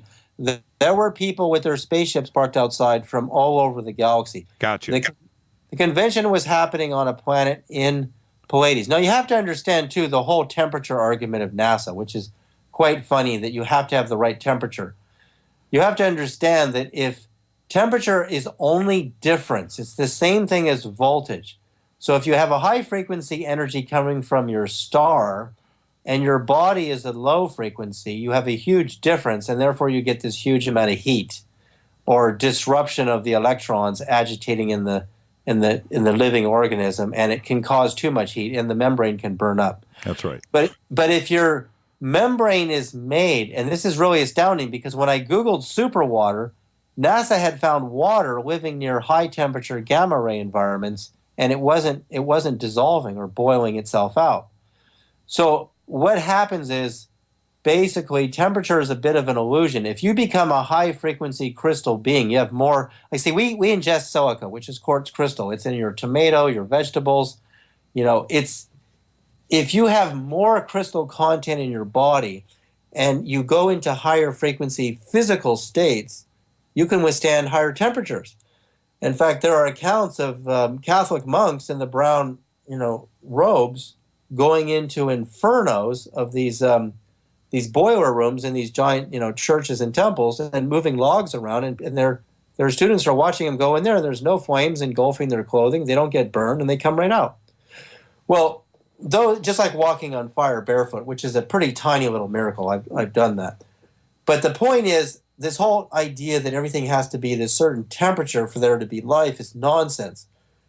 Our cells in our body are made of molecules. I mean, you have cells, molecules, and atoms and subatomic particles basically are just mostly empty space. The space is between the electrons and the proton and the neutron and all the quarks and subatomic particles and taus and neutrinos and muons. It's all of this empty space. So we're mostly empty space, which means it's all about frequency. So if you're a higher frequency being, the difference in the temperature between a Pleiadian hot blue star and your body might be very low, and therefore you don't experience a lot of heat. So it's pure nonsense what NASA's saying about it all has to be the same temperature as us. There are clear examples in mysticism of saints, walking into infernos and walking in fires, and they don't experience anything. And that's because there's a frequency difference. And so that's what you have to realize, because when NASA goes, well, those stars in the Pleiades are very young. They're less than 1 billion years old, 700 million, some of them less than that. And our sun is 4.5 billion. Those suns are a lot hotter. There's nothing could be living there. And that's their attitude. And I'm just saying that is absolutely incorrect. There's no way, when you really understand that heat is difference between two frequencies, an incoming electromagnetic wave and the frequencies of the structure itself, that is what determines the actual heat in the exchange of electromagnetism back into electron agitation. Let me ask you a couple of real quick fundamental questions, and then we'll move forward. Did they tell you that they were the same species that came to you when you were 7? There's 2 sets of Pleiadians, and I've met both of them. And one set will tell you they're from Pleiades, and they are a very long time ago. They're not very resonant in their hearts. Like, humans were very beautiful beings. We have tremendous music. I mean, I got to say the music and And the beauty of the human species is probably very rare in the physical parts of the universe. What, you mean that there is no Van Halen in the Pleiades? They're very fascinated by our music. Really? Our music is really enlivening. It's very beautiful stuff. Now, there are civilizations with tremendously much more advanced music than ours, too. Like, and I'll get into this later, how I decoded the ancient music scale of the Great Pyramid and how I compared their ancient music scale to ours, and it's tonally far superior to ours. Interesting. But so they basically, music is frequency in action, and those frequencies can switch on higher states of consciousness or even block higher consciousness. And if you see some of Masaru Emoto's studies on water and how water responds to different types of music, you can see that water loves certain types of music because it produces beautiful symmetry. Like when they do this technique called cryogenic instantaneous freezing of the water. So the water responds to the vibrations of sound and music, and it creates structure because, through cymatics, water or any malleable form will move to the waves of the music, and you can freeze it instantly and look at it. Well, when we did that with the sound of the sun, researchers, it was my experiment that I designed with some Russian filmmakers of a movie called Water, The Great Mystery, and they were astounded. They said, we've never seen water get restructured more beautifully than with the sound of the sun versus any type of music or anything. Yeah, it's a tremendous video, tremendous documentary. The sun is the master harmonizer of this region because it's the logos, which is the true vibration of God for this region of the universe. But because every star has its own logos, different frequencies, it creates different geometries and different music. And our brain basically is hearing all the frequencies of the 9 planets, but not audibly. It's perceiving them. So it eventually figures out how to do the math and build a music scale, and that's what Pythagoras did, and that's what Kepler did, and that's how we supposedly got to our modern music scale. It doesn't make sense to me that Pythagoras used the current chromatic music scale because it's off. It is quite badly off. When you say it's off, what do you mean? Okay, what you do when you do a distortion test, and the way you do a distortion test is you take the frequencies, the 12 frequencies, A, B, C, D, F, G, plus your flats and sharps, and you go into a tone generator, and from the lowest to the highest, you keep turning them on, but you don't turn the previous one off. So when you're hitting a piano, you won't hear this, because when you go A and then B, right, you're letting your finger go of A and you're going to B. But when you keep them all on, you'll start to hear a wobble, a shimmering. And the shimmering tells you there's distortion between each sound. So when I took the wavelengths of the Great Pyramid, from the subterranean pyramid to the ground level to the capstone, I basically found a music scale. And I had to scale it because it was all in kilohertz and megahertz. And I just moved my decimals over to get I got a base of 10 tones. Sure. And they're just perfect. And if you go to Vimeo and you search the lost scale, you'll see this diamond-like thing, geometry, and that's my video. And you'll hear in that short 20-minute video our music scale. You'll hear solfeggio, which is better than our music scale. But our solfeggio is not a scale. It's only 9 tones, 6 to 9 tones. That's right. And they distort just a little bit. To have a scale, you have to have way more numbers than that. So then you go to my pyramid, and my pyramid scale, I have 10 bass tones, and I have 120 tones times 3 scales, a minor scale, a bass scale, and a major scale. So I have 360 tones in all. It's a full scale. So what are and you going... Jimmy, it's perfect. When you hear these tones, there is no distortion. No waves, nothing wavering. There's no shimmering, which means if we started writing music to this scale, it would change people's... See, our music scale, I call it pretty darn good because you do get high when you listen to music. You feel incredible. You can have emotions. It can also make you crazy and make you want to go slam your head against a wall, too. but you have a lot of fun with our music. So it's not really that bad. It's only slightly distorted. We're pretty darn close to a perfect scale right now. But I have evidence that Pythagoras knew the same scale that the Egyptians knew. Are you moving the overall pitch of the 12 tones up, or are you moving it down slightly? No, there's this 432 philosophy, which is... the 432, yeah, I know, and 332. It's slightly flawed because, they say, well, you take the speed of light, the square root of the speed of light is not 432. It's 431.10 decimals long, so they rounded it off to 432. Nature does not ever use whole numbers. It's so rare to see a whole number anywhere in nature. Yeah, like so A440 is out. Yeah, A440 is out. But see, you can't really... Here's what happens. And I'll tell you how this happened for me. I take the idea that the Great Pyramid of Egypt is a crystal oscillator. And the builder, for it to be a crystal oscillator, the builder would have to know the speed of light. And we did not know the speed of light until 1972. Which means in Einstein's era, the calculations they were doing with a flawed speed of light would not have been accurate.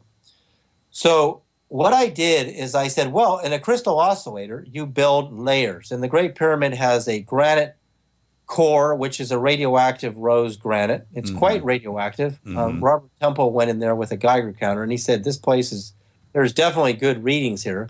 Yeah, it's glowing.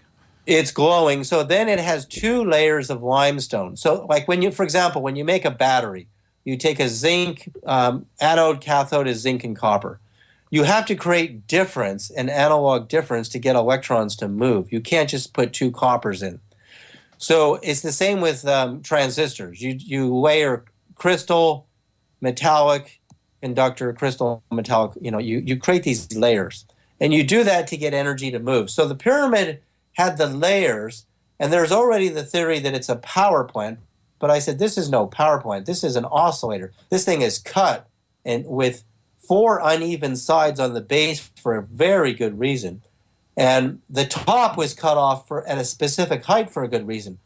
So I took the measurements of the Egyptian inch for the capstone perimeter square. So when the electrons get excited in the 3 materials, they oscillate less than the speed of light, but just above the skin, just above the electron sheath in the granite and in the limestone, you get an electromagnetic signal, which is speed of light. So I took the speed of light divided by the square original finished, square distance around the capstone base, because there's no capstone. I take the speed of light and I resolve the speed of light in Egyptian inches, so I have to have fine resolution on my speed of light. I don't just use 186,282 miles. I convert that to feet and then right down to Egyptian inches. I do the math, and I get a frequency of 5.151 megahertz. Holy say it again. Yeah. Say it again. It's 5.15. Does it go back to 1 again? Yep. 5.151. That's 5151. Now, the slope angle of the Great Pyramid is 51 degrees and 51 minutes. That's not a coincidence, and it also that's sounds not a coincidence. It's the first mathematical proof ever discovered that the builder knew the speed of light, but it means he had to know it as accurately as we know it today, not as accurate as it was known in Einstein's era, which was flawed. It had to be perfect, or I wouldn't get 5.151 megahertz. Okay, let me debunk this for a second, or I'm going to try to. Okay, let me be devil's advocate. Can you apply this to anything else and come up with the same number? Is it a universe, or is this?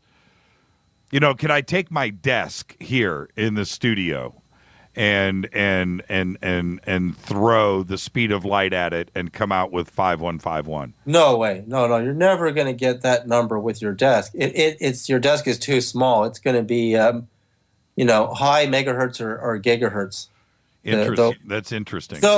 So what happens now is this 5-1 harmonic is everywhere. It turns out the ancient Greeks used numbers to code every word in their language and every letter. And the number for the instrument, the very early instrument called the kithara, which became guitara, which became sitara, is 5-1. And I went, oh my God, that means the Greeks used the 5-1 music scale. This is a musical instrument coded with 5-1. And so I kept going. You want me to blow your mind on something else? 5.1 is the first frequency that hits the human ear. Okay? And now digest that for a second. And I didn't even know that. Yes. Now, when... You know what's funny about that you're saying that is they tell you we hear from 20 to 20,000 hertz, but using AKG headphones and a tone generator, I can hear 5 hertz. Yeah, 5.1 hits the human ear first. And let me take this one step further, and then I want you to finish.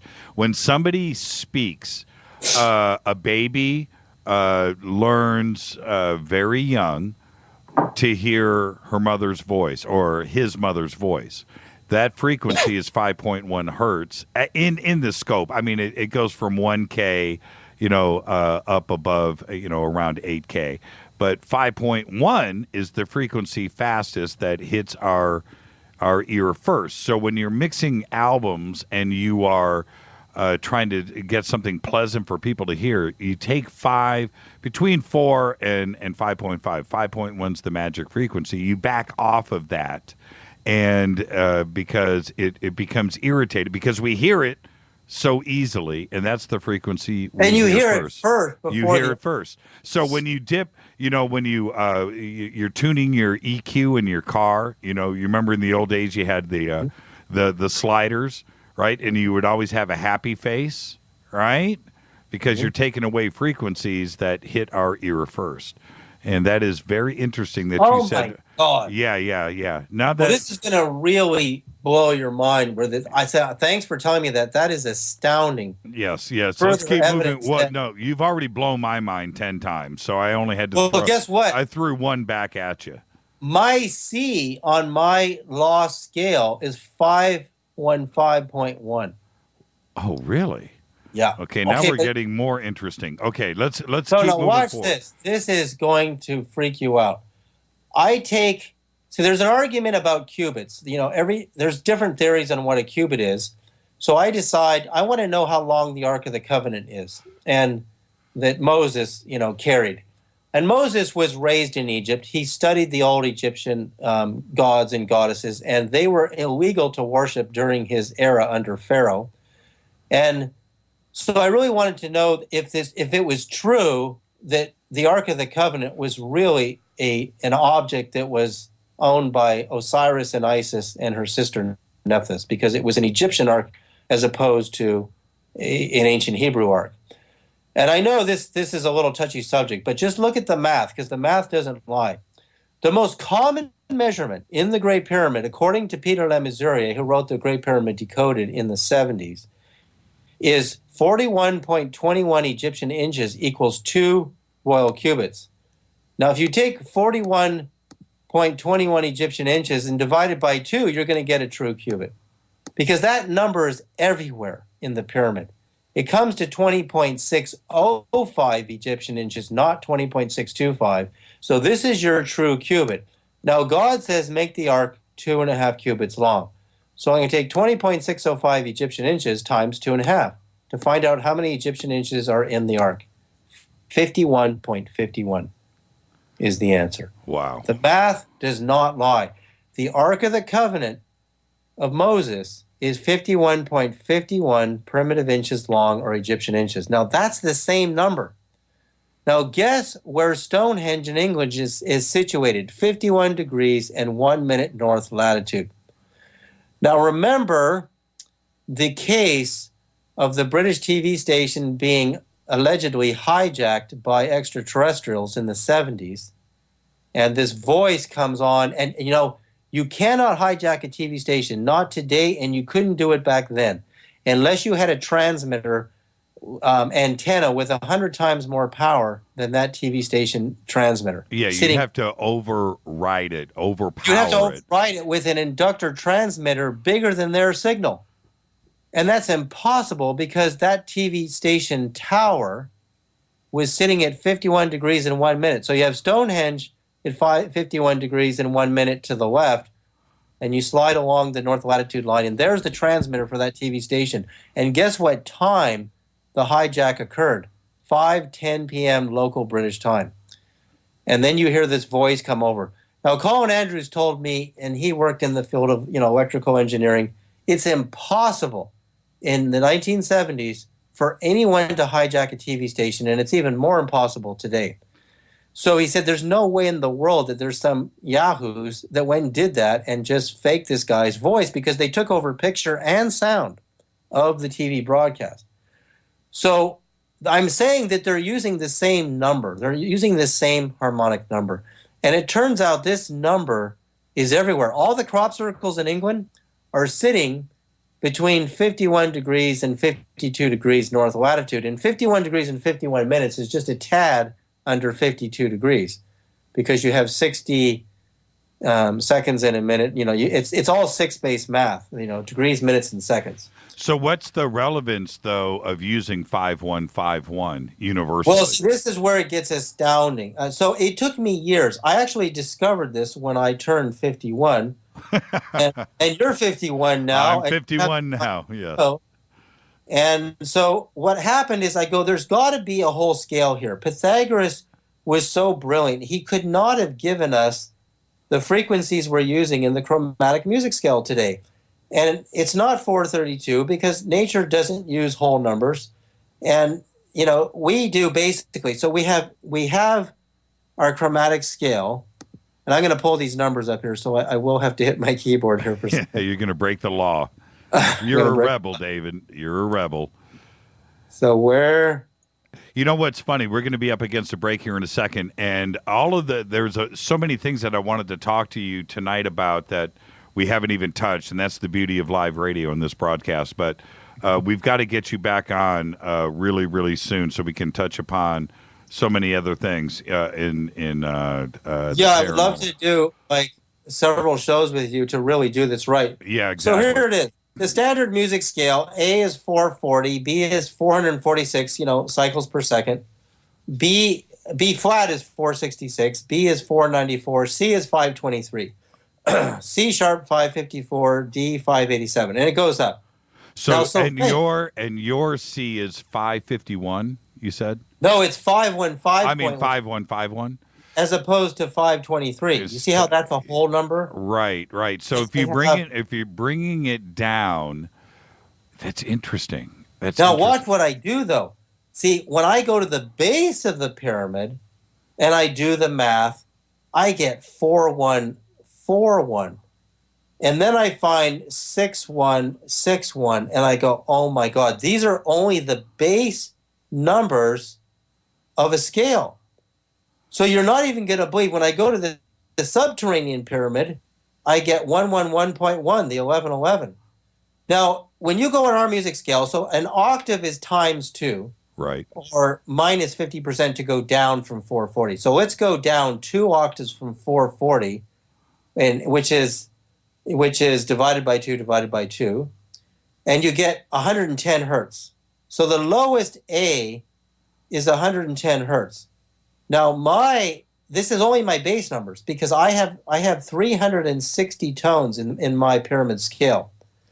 But I don't use times 2 like a caveman would use for an octave because nature doesn't use times 2.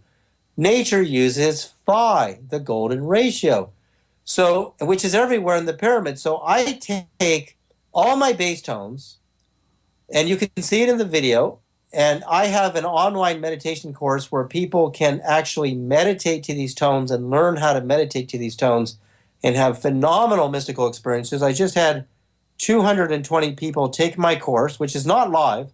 You can start it anytime you want. And they're meditating to these tones, and they're being met by light beings. They're going into higher states of consciousness. And people are having experiences they've never had in their life because this scale is so perfect.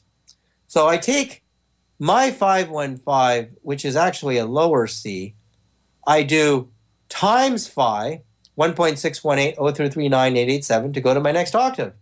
And I go times 0.61803398887 to go down an octave. And I end up, you see, our chromatic music scale has about less than 10 octaves that are audible. Mm-hmm. My scale has 12 octaves that are audible because my octave is a little less than 2, right? 1.618. Mm-hmm. So every single octave I test, all 10 tones, my scale is a 10-tone scale in the pyramid. It never distorts. It doesn't matter what I do, how many octaves down I go and how many octaves up I go. There's no distortion between the numbers. That's and you've checked this out on an oscilloscope to. I've checked it out on a tone generator and stacking my tones, and you can hear it. Your ear will not lie to you. If you watch the lost scale on Vimeo, just search the lost scale and you'll hear it. You'll see that, okay, solfeggio is better, but that's not a scale. That's just 9 tones. They don't have a scale because they don't have octaves and they don't have, a fifth and a third, right? You have a fifth and a third movements too in our standard music scale. So what this means is that it gets even more astounding because when I do the frequencies of the 9 planets, there's a whole 10-tone scale there. If you include the sun, you've got 10 oscillators. And they're different numbers than the pyramid scale, and they're perfect. What happens with we're up against a break, but what happens when you play? You said that Pink Floyd is your favorite band. What happens when you play something like "Shine On You Crazy Diamond" with these new tones? What happens? Or like "Stairway to Heaven," or I'm not going to go with Beyonce or something like that. Well, I'll tell you something about some of these early bands is they were so analog. They would create beats in their consciousness, and they would use their metronomes, but these guys were not strict to the metronome. And I really think if you actually measured some of the beats in Pink Floyd and the Beatles and all of them, and Donovan, you're going to see these natural movements, and if you timed them, you're going to see they're not perfectly in phase with our music scale. And remember, see, if I play right now 515.1, which is my pyramid central bass tones, and I play C sharp at 554 or 523. Let's do 523. Your ear can tell the difference, but it's very tiny. And what I'm saying is these older musicians were more analog. They would use that as a base when they learned music theory, but they were so free. They were tuned into cosmos. And that would be an interesting experiment. I love your question because you could actually measure some of their movements and see where they really were. And they might actually be where I'm talking about in this scale. Yeah, I'm wondering the same thing. And a lot of the stuff in music in the past, a lot of it is what we call, accidentals. And so they weren't necessarily, tuned to a tuner. They were tuning to their ear and feeling the vibe from that specific day that they were tuning to. And you would go back and as a guitar player, you would tune up to an electronic tuner and you would get it set, and then you go to play with the record and you'd find that they would be, tuned a little bit lower. A little bit lower. Don't you find like music that can make you really emotional is really slowed down to true delta lengths between the beats? Very interesting, David. My brain has just exploded. In fact, it might even be 0.5151 would be a really deep delta wave, or 5.1 would be the border between delta and theta, because theta starts at after 5. And you always wonder why grunge took over as quick as it did, right? Think about that. Let's take a quick break. We're up against a break here. I'm serious. My brains have spilled over into the studio. We are with David Sereda tonight. This is Fade to Black. I'm your host, Jimmy Church, on the Game Changer Network and KGRA, The Planet. We'll be back right after this short break. Hey, David, the Roswell slides reveal is going on during this broadcast. We'll have to talk about that when we come back. This is Fade to Black. I'll be back right after this. Stay with us. KGRA Radio. Intelligent talk. Are you a paranormal investigator, ghost hunter, or UFO skywatcher? If so, FNGinnovations.com has the product you definitely need in your investigations kit or go bag. Introducing the Morpholite Wide Beam Tactical Flashlights that put the light where you need it most. Traditional flashlights shine a focused round beam with limited line of sight in the dark. Morpholite Tactical Flashlights change all that, utilizing a revolutionary wide beam design to enable you to see safety hazards such as hanging wires and steel, pipes, and holes in the floor you just can't see with a focused round beam. In the field, where safety is paramount, a 180-degree beam increases orientation and peripheral vision in the dark. Morpholite flashlights are ideal for investigations in abandoned facilities such as houses and hospitals, factories, caves, and tunnels. Avoid those low-hanging tree branches that poke your eyes in the woods. Visit FNGinnovations.com to see a full line of tactical lights and accessories. That's FNGinnovations.com. Now you can find all your favorite talk radio shows live, all in one place at TalkStreamLive.com. Listen from anywhere, office, home, or in your car. Just go to TalkStreamLive.com and click on one of the many live talk show hosts you want to listen to. It's free and easy. No computer? Download the smartphone apps. Never miss your favorite talk show. Find them all at TalkStreamLive.com. This is Jimmy Church of Fade to Black. May arrives soon, and with it comes another Contact in the Desert. So join me in Joshua Tree, California, for the 3rd annual Contact in the Desert Conference being held May 29th through the 31st. 2015 brings another awesome lineup of speakers, including publisher of Legendary Times, Giorgio Tsoukalos, New York Times bestselling author David Wilcock, journalist and conspiracy expert Jim Mars, former head of UFO Project for the MOD Nick Pope, investigative reporter Linda Moulton Howe, author and contactee Travis Walton, UFO historian Richard Dolan, and many more. You don't want to miss this. Fade to Black and KGRA will be there broadcasting live May 29th. Just visit contactinthedesert.com for tickets and information. That's contactinthedesert.com.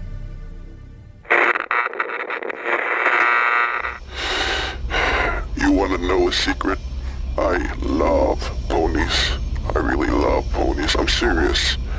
I couldn't stay sane without ponies to brush. Why fade to black? Because you never got that pony, damn it. This is Fade to Black with Jimmy Church on the Game Changer Radio Network and KGRA, the Global Radio Alliance.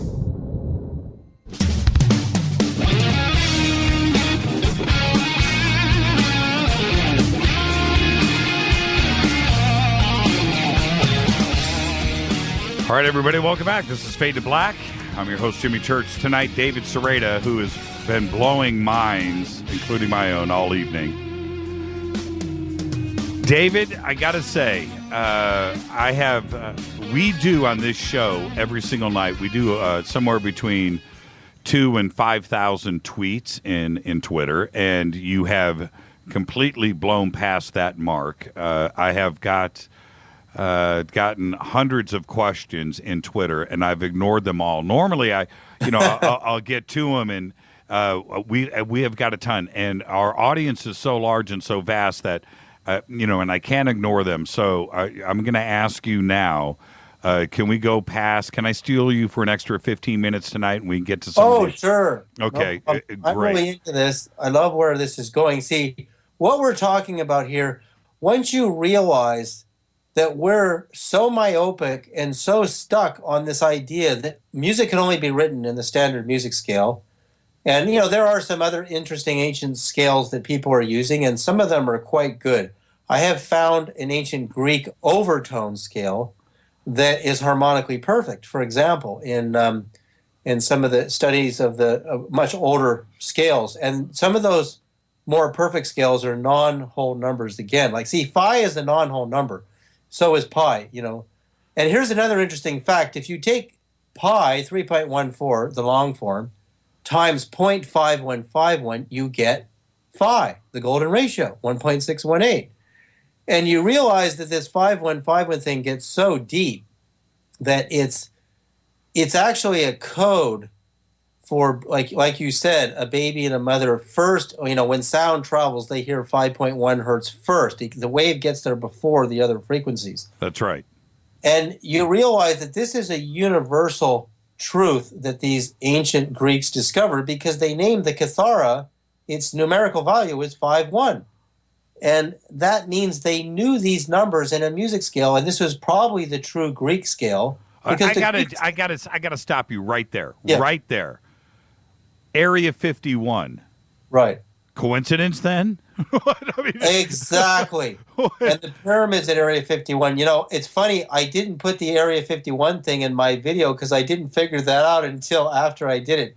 And the question is, do they know when they recovered the craft at Roswell and Area 51 was first being developed by Lockheed and eventually Boeing would get in there. I mean, Lockheed's far older than I could have possibly imagined. And so did they take the Roswell craft there, and did they know, not a number written down anywhere, but was there a frequency that all they had to do is calculate it in arseconds, and they got the 5.1, and that's how they named it. Because there's no evidence of anywhere. I mean, are they saying it's the 51st state? Like Washington, D.C.? Right. And isn't that interesting that the 51st state is hidden? It's not really a state. It's the District of Columbia, and it's the 51st, and it's hidden. So you can go deeper and deeper into this stuff, but what ends up happening, and this is the part I'm most interested in, is I found the primer to take the frequency of any planet in any solar system and build a music scale with this primer code, and it never distorts. So whether there's 9 planets in a certain solar system, or 10 or 12 or 3 or 4 or 5, with this primer code, I can take the circumference of any planet and stack all 3 of those planets together with this code, and it never distorts. And when you look at our music scale, it distorts. And solfeggio distorts on the... So it's 174 hertz, 285, 396, 417, 528, which is, what Len Horowitz calls the love frequency. And, solfeggio is very good. It's quite beautiful. It's not a music scale, but it's quite beautiful. But it starts to distort right there. It starts to distort between 417 and 528.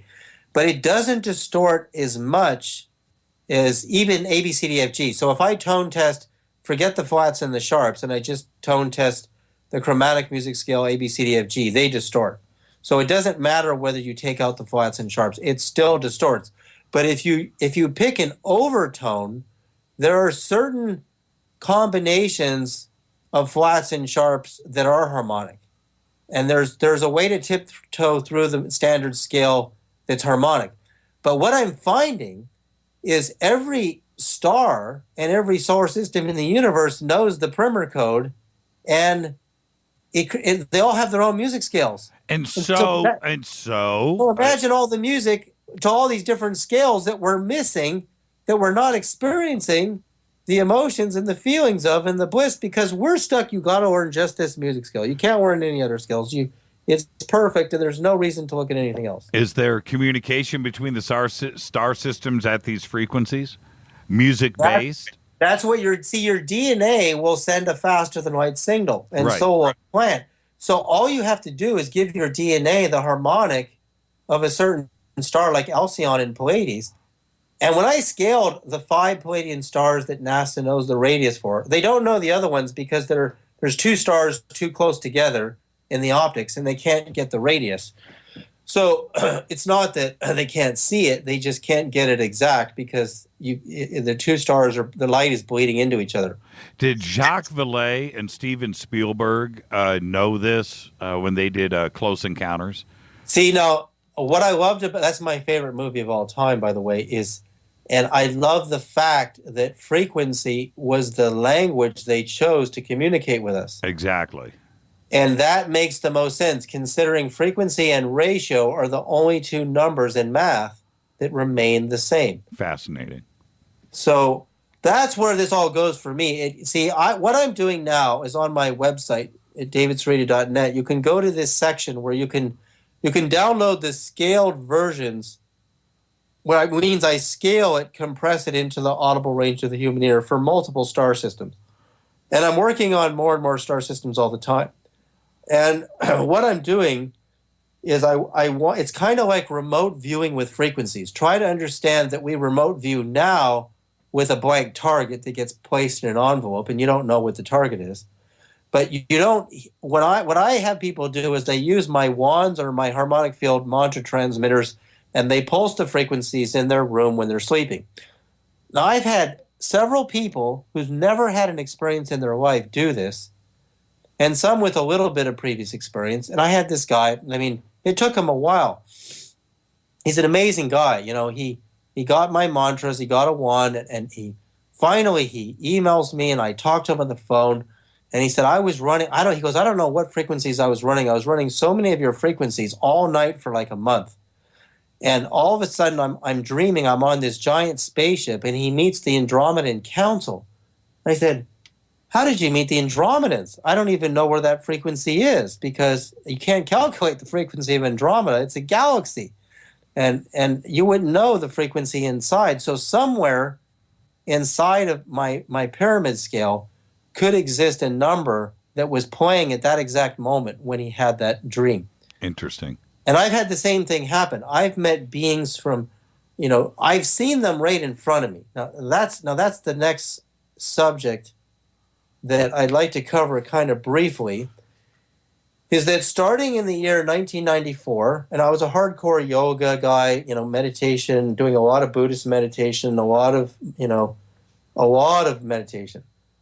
And in 1994, I was bankrupted by the Canadian government. They took all my tree planting earnings that year out of my bank account because I owed them $1,000. They wiped out about $25,000 in fines. And I was forced to live in a tent on my dad's horse ranch in Topanga. He didn't have any room for me in the house. And I had no money, nowhere to live, and I had my car. And one night I was sleeping in my tent in mid-October, and torrential rains came and flooded me, and I got hypothermia. What year was this? What year? 94. 94. And I left my body, and it was dark, and I floated above the oak trees, and there was a giant granite crucifix that was humming this angelic sound, and there was a water pool that was shaped like a cross underneath it. And I put my arms out to my sides in out-of-body spirit, and I fell into the water, and it cleansed me. And I thought I must have died, because then I get carried above the rain clouds, and I see the light on the horizon from the sun, not yet risen, way up in space, and millions of tiny atoms of light. I mean, as tiny as atoms. I could see atoms in this spiritual body. Billions of them came from every direction of the universe and made this deafening explosion, echoing sound, and manifest the body of Christ. And Christ is in front of me. His face is so blindingly bright, like thousands of suns. I fall upon my face. I can't look at him. I'm shaking. I look, oh my God, the whole universe is coming from this one being. And he comes over to me and he starts teaching me this language of quantum physics and singularity and duality. He's teaching me the whole universe. At once. At once. All in a matter of minutes. It probably took a half an hour for him to teach me everything he taught me in that first meeting. And were you literally averting your eyes? Oh yeah, in my spiritual eyes, because I wasn't in the body. Right. In 2 Corinthians, it says, whether in the body or out of the body, I cannot tell, but they were caught up under the third heaven. Well, Christ is so blindingly powerful, you can't look unless he lowers his vibration to a level you can withstand. Right. And he comes up to me, and the first thing he says is, I've appeared to a number of people throughout the universe, but at different levels of their spiritual ability. No one has ever seen me in my entirety, not his disciples, not anyone. And he said, even now what you're seeing is nothing compared to who I am. And I'm just a little human looking at this blinding being. And to make a long story shorter, within 3 days, I was seeing ghosts and spirits and star beings with my eyes open in the middle of the night on a regular basis, as clear as I see a waking human. Now, I don't see them when I close my eyes are open. They are optically in front of me. And this happened so regularly, it lasted for 14 years. I saw them all the time. Well, one would say that happens up at Topanga every single day. Well, Topanga's a very... Yeah, Topanga is... And now it's an expensive place to live. Yes, it is. It certainly is. There's been enough phenomena cranking out up there over the years. And it UFO sightings. Yes. And it's a very artistic community, too.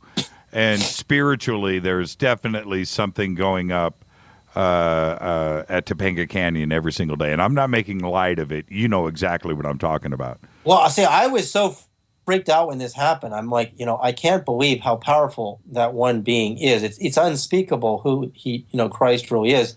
But the funny thing is I started going to this church down the hill, which you can see from my yurt. And my yurt, I ended up building a yurt on my dad's land the next year after my tree planting year that year. And it was just right behind the Inn of the Seventh Ray, which is a pretty mystical spot. A lot of people get married, and I would hear the weddings there. So I decided to walk into this church down the hill. And Justine Bateman is going to church there regularly. Right. And she's terrified of me. She thinks I'm a stalker. I can't look at her.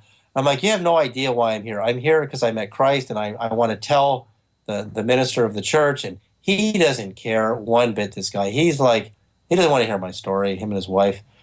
And it turns out the guy was a con artist. He financially conned a lot of people out of a lot of money. But I was kind of like swimming for, like what Christ taught me is all about, faster than light communication, how to quantum leap around the universe, singularities and dualities. But the point is I was seeing them. I was seeing spirits all the time. And this one night, I'm in my yurt. My yurt is much nicer than my tent. And I like living in it. I don't want to get an apartment. I ended up getting a job with Department of Defense and working on landmine and bomb detection, and had a BMW. But no, I want to live in this tent because I'm having these mystical experiences there. And I met Christ 3 times there, and I met Mary, and I started meeting all these other amazing cosmic beings. So one night, when I see a ghost, the first thing I want to say is it's not an optical experience. I can feel them coming in my dream state.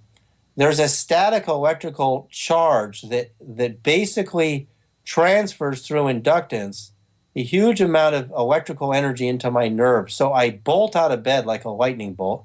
I pop up, and then I see them just coming through the walls.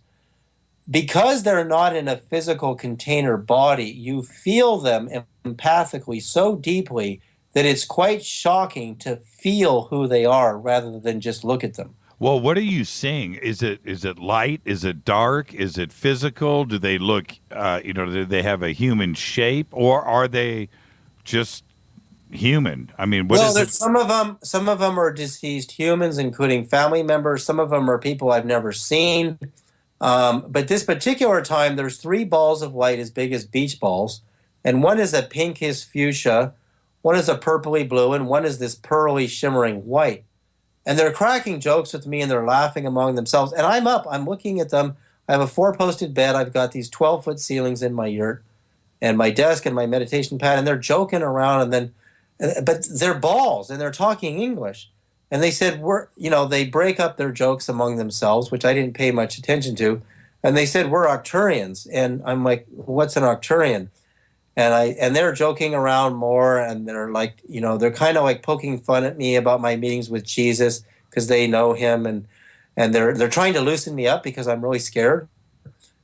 And I say to them, I don't know what an Octurian is. Can you guys please leave? They're making me uncomfortable with all their jokes, and I'm too scared to tune into their sense of humor. And they float through the ceiling, which is 12 feet up, and then I fall back asleep because all the electricity leaves my body in the transference. The hardest part of seeing spirit beings is the transference of energy with very advanced ones is shocking how much power is in them.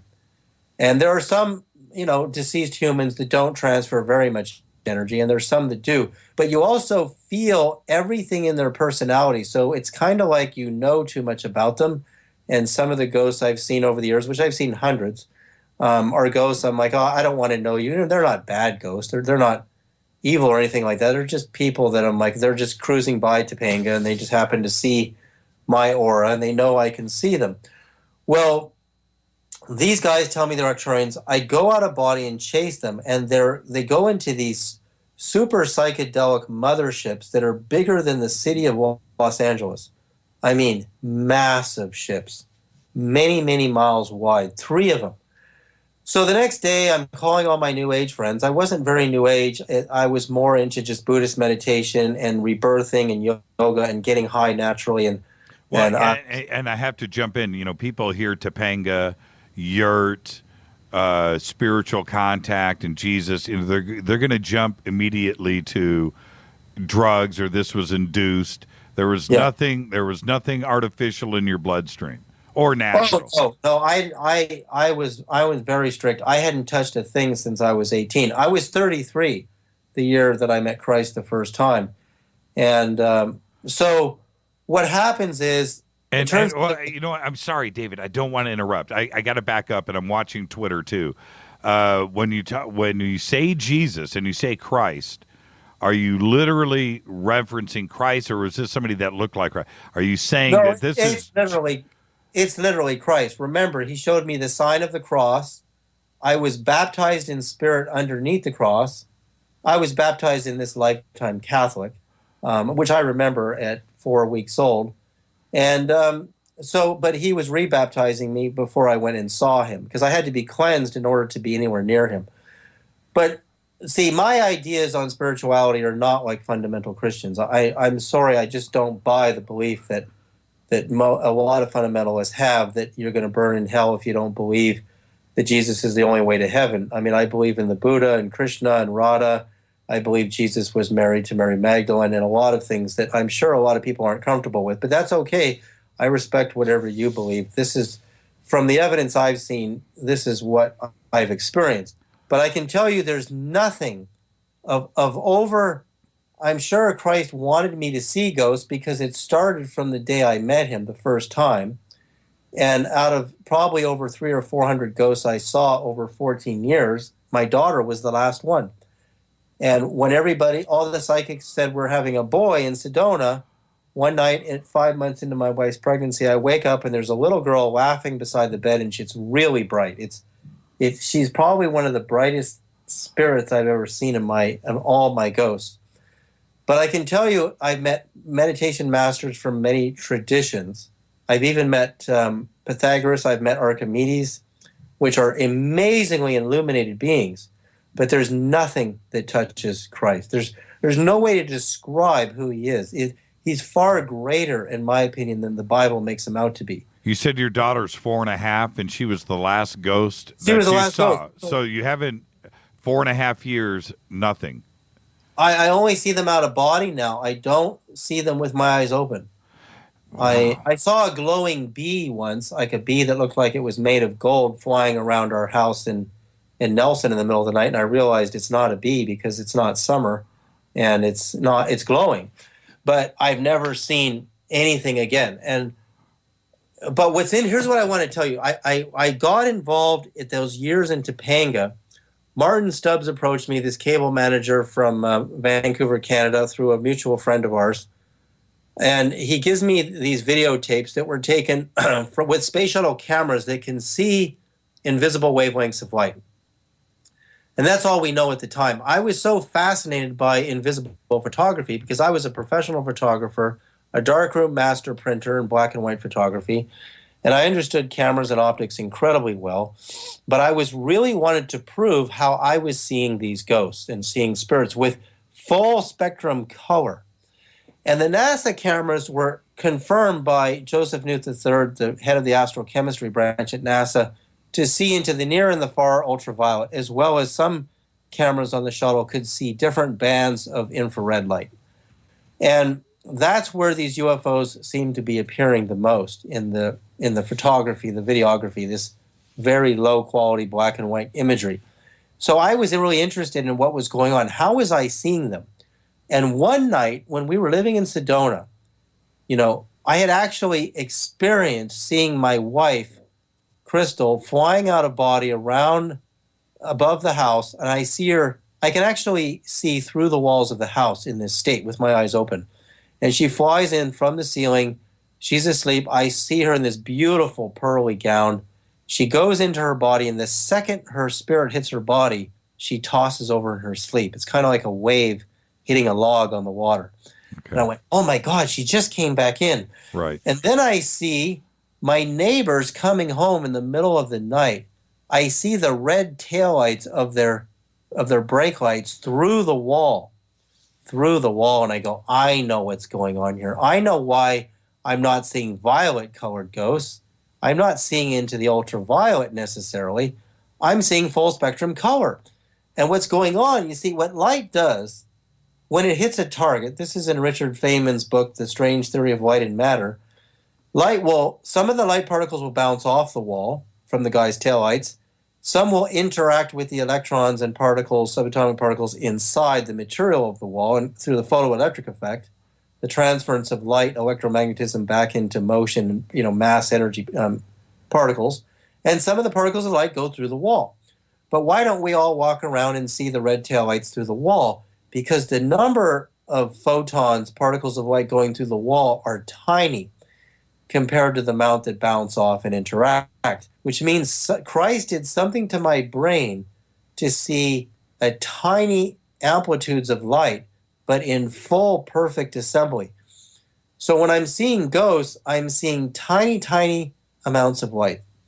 But it's not weak. I don't see them like faded. They're fully luminous. But what's actually occurring is something has happened in my brain that is super sensitive to the tiniest amounts of light. And the only thing that can explain it is one day I'm looking at literally angels in front of me with my eyes open in Sedona, hovering around my wife. And I see that the light is not coming through the optics of my physical eyes. I can see it coming through a vortex into my third eye region. And I realized that it's probably the pineal gland. The pineal gland is a light-sensitive gland. It contains chemicals that are super sensitive to tiny amounts of light, which is why when you're a kid and you close your eyes before you've had a lot of fluoride in your toothpaste, you can see light in your head when you're going to sleep, which I used to see a lot when I was a kid, super bright lights in my head. So obviously what happened to me with Christ in the blinding thousands of sunlight is he activated my pineal gland to become super sensitive again. And that's what happened. What did he look like? Were you able to get a beat on that? Because you have to remember that when Mary Magdalene first saw him in the canonized Gospels, she didn't recognize his resurrected form that immediately.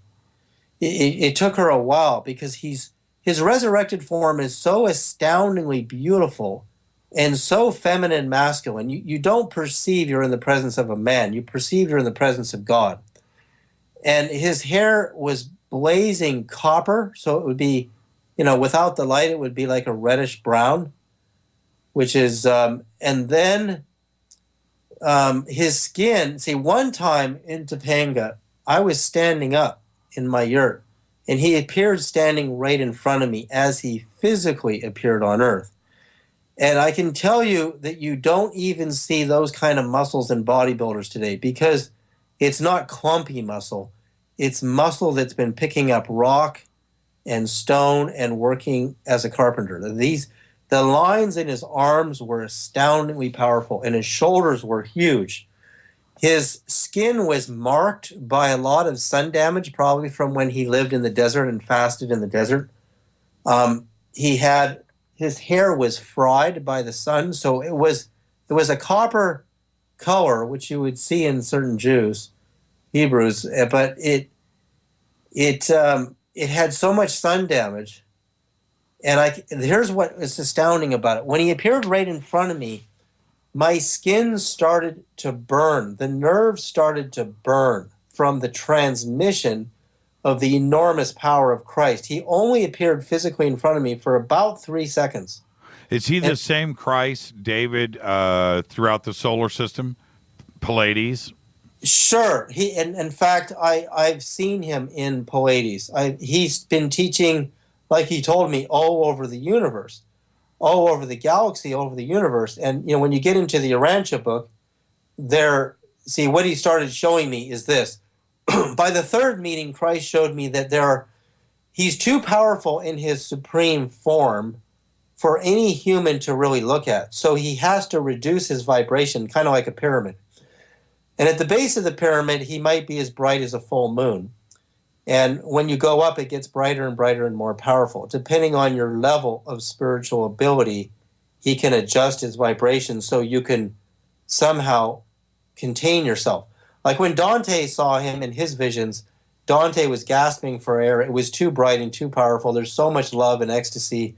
It overwhelms you. You're drowning in blinding love and ecstasy, crying your eyes out. It's too difficult to look. So you're naturally humbled. You're not humbled in a ritual sense. You're humbled because you realize if you look, it will fry you. It's too powerful. So remember, he burned his image into the Shroud of Turin fabric. It burned the fabric. That's what it felt like when he was physically in front of me. My nerves could not handle. They started heating up. Like if you put too much current in a copper wire, like just take a 12-volt battery and some copper wire, the wire will get burning hot. Your nervous system is kind of like that in the presence of someone like Christ.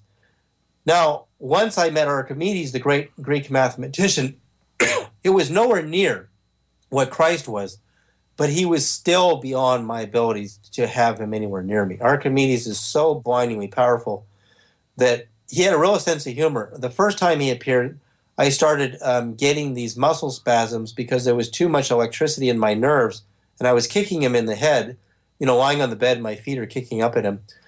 And I said, could you please appear to me at a greater distance and talk to me? But maybe from further back in the bedroom. So the next night, Archimedes comes again, and he's at the back of the bedroom, and it's just too powerful. I'm like, stop, I can't take it. So then the third night, I said, can you just talk to me from a distance? Because he was teaching me mathematics. And he tries talking to me from a distance. I still couldn't handle it. And I said, okay, this isn't going to work. I'm just a little human. I can't last very long. Now remember, when Christ appeared physically right in front of me, I lasted 3 seconds.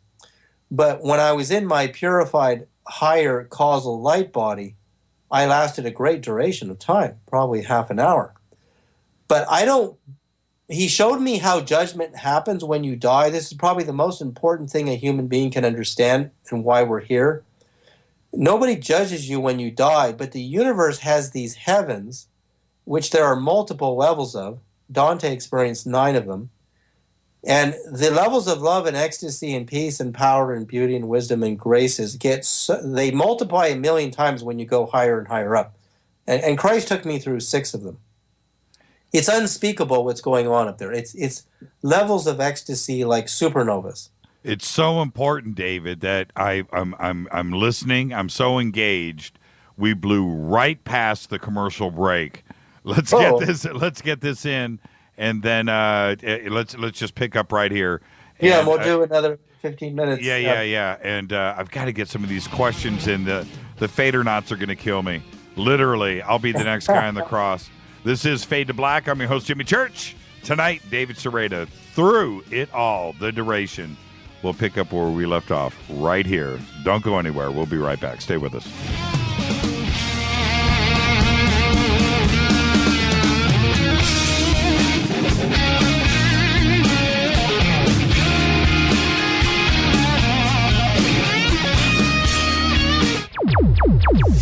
Despite popular opinion, reading a book will not make you smarter. But listening to Jimmy Church will. Attention, all Fadernauts. Studio Dome has a special deal on their SD1 Bluetooth speaker.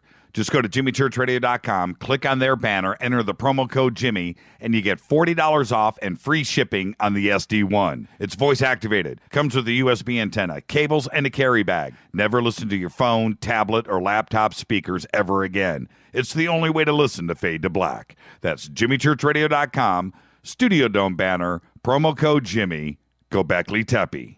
Erica, Brittany, Gabby, and you're listening to JimmyChurchRadio.com. The station that talks the net. KGRA Radio. This is Jimmy Church of Fade to Black. May arrives soon, and with it comes another Contact in the Desert. So join me in Joshua Tree, California, for the 3rd annual Contact in the Desert Conference being held May 29th through the 31st. 2015 brings another awesome lineup of speakers, including publisher of Legendary Times, Giorgio Tsoukalos, New York Times bestselling author David Wilcock, journalist and conspiracy expert Jim Mars, former head of UFO Project for the MOD Nick Pope, investigative reporter Linda Moulton Howe, author and contactee Travis Walton, UFO historian Richard Dolan, and many more. You don't want to miss this. Fade to Black and KGRA will be there broadcasting live May 29th. Just visit contactinthedesert.com for tickets and information. That's contactinthedesert.com. This is KJCR at jimmychurchradio.com.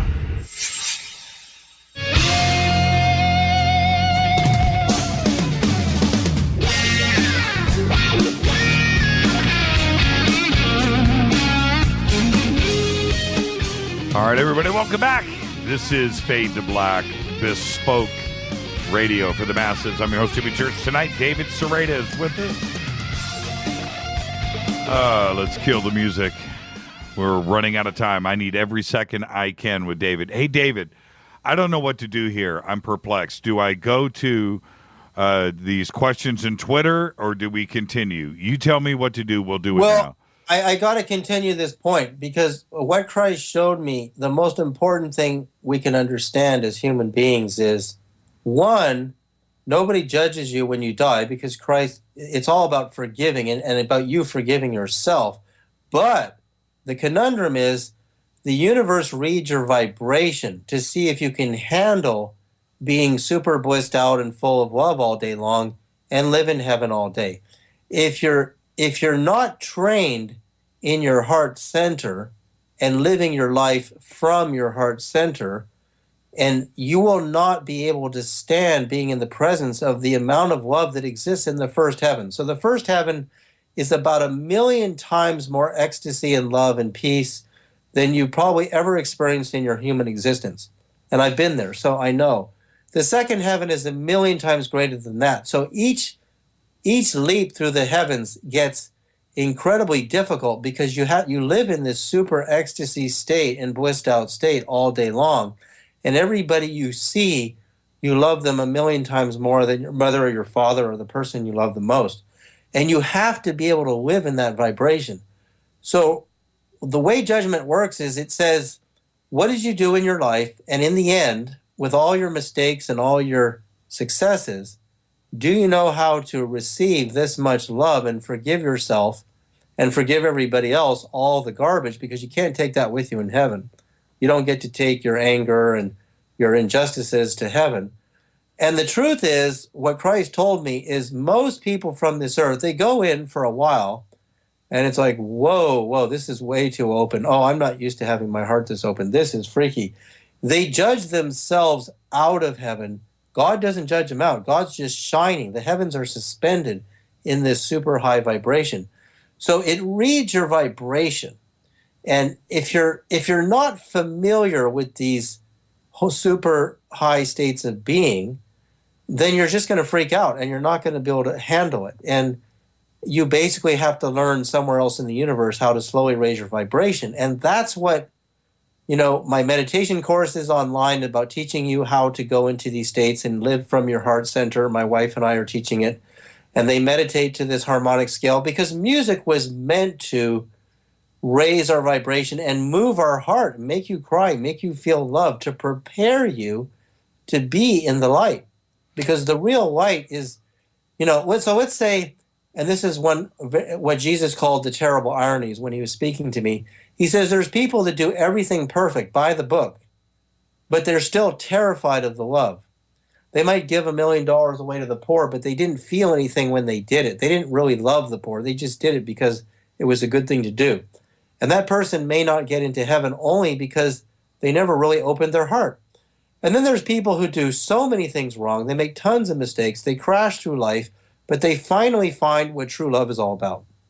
And they get in because they forgive themselves. See, Christ forgives you if you will forgive yourself and forgive everybody else. He doesn't just magically wipe the slate clean. The forgiveness part is to remove the burden of the weight of the injustice of human life and all the horrible things that we've had happen to ourselves and the horrible things we've done to others. God doesn't care about that. It only cares, did you learn what this real love vibration is about? Because if you learned it, that's all the universe wants to know, because then it lifts you up like a mother picking up a baby, and it carries you into the light, and it says, here, can you handle this vibration all day? Because if you can, you get to live here. If you're afraid of it because you want to close your heart and you want to be more private and you don't want to love everybody, great. Then you go somewhere else.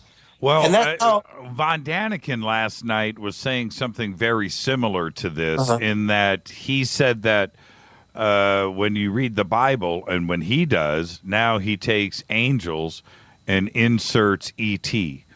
And he sees angel and just punch in the word UFO, and that is what we are seeing. Is it the same reference here? Well, see, there are three dimensions of UFOs. There are physical machine UFOs that can traverse the local solar system and some other local stars to us. And then there are the UFOs of the demigod goddess realms, which are physical pleasure paradise heavens. And then there are the UFOs. If you go in the 9 levels of angels and you get to thrones, which is the 7th heaven from the bottom and 3rd from the top, they are literally circles that thrones, meaning they transport angels and beings around. If you look in the book of Enoch by Richard Lawrence translation, God with the Archangel Gabriel and Michael comes down in a crystal spaceship, which is a throne, and it lands on the ground and it's blinding light, and Enoch can't look at God. It's just like Christ. He falls flat on his face like I did in front of Christ, and Enoch tells him to look upon my face and gain eternal life, but you can only look for a few seconds. You're not going to last very long. But the point is, God is traveling in a consciousness-powered light craft, which is known as thrones in the 9 of the different levels of angels. And the thrones are the transport vehicles for the angels and God and Christ. And again, there are so many superluminal beings that are super enlightened beings, and they may not be from familiar religions to you, and they may be from familiar religions, but it has nothing to do with your religion. It has to do with how much of the quality and the vibration of God you can take within your soul. So God doesn't care if you messed up. You might have messed up 100 times, but if you get it right in the end, you know how to open your heart and be in that state, then you get to live in heaven. And it's a vibrational kind of scanning. In fact, I had Christ once scan all these memories holographically, and all these memories of my life were floating around me in one of my meetings with him. And he was just reading my memories going, oh, yeah, he sees this relationship, that girlfriend, this relationship, and, what I did here. And I'm like, oh, my God, he knows everything. But he doesn't care. He just wants to know, can you handle it? And the second time Christ appeared to me was Easter morning, 1997. I wasn't expecting it to happen. Before he appeared that Easter morning, a cherub actually appeared to me with my eyes open. I saw him, this little baby angel. And he said, get ready. Jesus wants to see you again soon. And that would have been a few months before Easter. He didn't say it was going to be Easter. And when I saw Christ that time, I was able to stand up, put my arms out at my side in the shape of a cross, and I survived looking at him for a full minute. And it was like looking into a supernova, literally pulsing, strobing, blinding light, very much like what Dante experienced. But Dante experienced meeting Christ in that similar kind of pulsing, strobing light in the 9th heaven. Now, just to be in the 9th heaven is way beyond my abilities. I've seen the edge of the 7th. I did not enter it. I've been in the 6th. I don't have the ability to go where Dante went, the 9th, which is it's unspeakable even in the 5th and the 6th. You can't, there's no way a human can conceive of what it's like there. Do you know if how many other people around the world right now are having the same experiences that you have? Yeah, because, I get letters all the time, and also, believe it or not, those years in Topanga, I ended up having lunch with some people who saw Jesus in Topanga too the same year. So he was cruising around Topanga.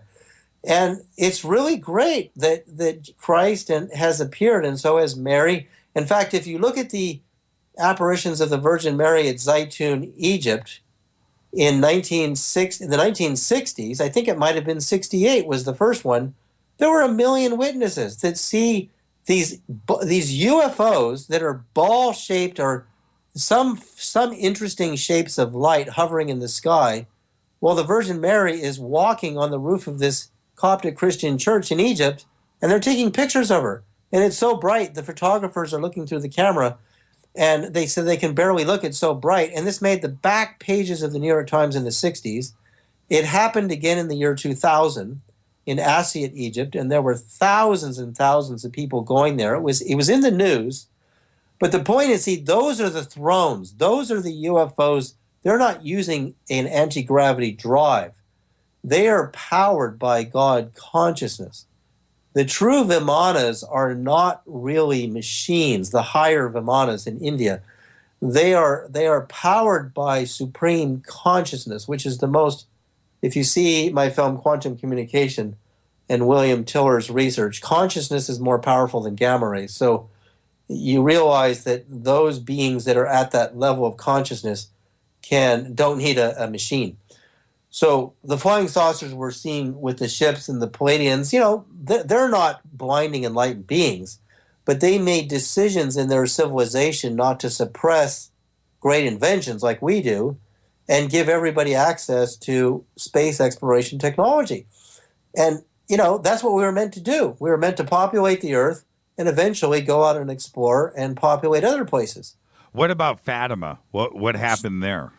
See, that's another possibility. At Fatima in 1914, you got this blinding spinning disk in front of the sun. So it's between the witness's eyes and the sun. It wasn't the sun itself, because NASA has no record of the sun doing anything that day. It was obviously a throne, one of these godcraft that was transporting the Virgin Mary, and it aligned itself between the sun and the witnesses, the Fatima witnesses. And so that's what they travel in. But they don't see. There's something that happens, and you can't picture their craft like even a palace, because their consciousness, their angelic and God consciousness, is so at one with the craft. They're one and the same, which is kind of like a Merkaba, but it's not the same, because these beings are so immensely powerful. Very few human beings could ever look at them. Just like when Moses' God appeared on Mount Sinai, he set markers, telling the people, you can't trespass the markers. And his brother Aaron has to wear the breastplate of crystals. And, crystals is a huge other part. We have all these vibrationally treated crystals on my website at davidsereda.net as well. And you'll really understand the power of crystals and how you need them to actually raise your vibration. You need them in your diet, but you also need them. And you'll see why Aaron had to wear the breastplate of gems to get anywhere near Moses' God, because the power of these beings is so advanced. If you're not ready, the electrical energy will induct your DNA and fry you. It'll burn you to a crisp if you're not ready. And that's I have to ask you, I can't let this get away from us. When you sat and talk, I want to talk about Dan Aykroyd for a second, really quick. When you sit and you guys are friends and you exchange a lot of ideas. We know this. I don't need to get into that. But because his knowledge in ufology is like second to none. He can quote and just about every event ever in the history of ufology. Yeah. So what does he say when you express these ideas to him? Well, I'm sure I've learned as much from him as he's learned from me. And we've even had a conversation recently, which, he asked me to keep secret about, a possible project someday. But he reads everything. If somebody came out with a book about alien abduction or contact experience or UFOs, he's going to read it. And some of the stuff I've sent him, like the NASA stuff and other stuff, he just gets on his own. So he's all over this subject.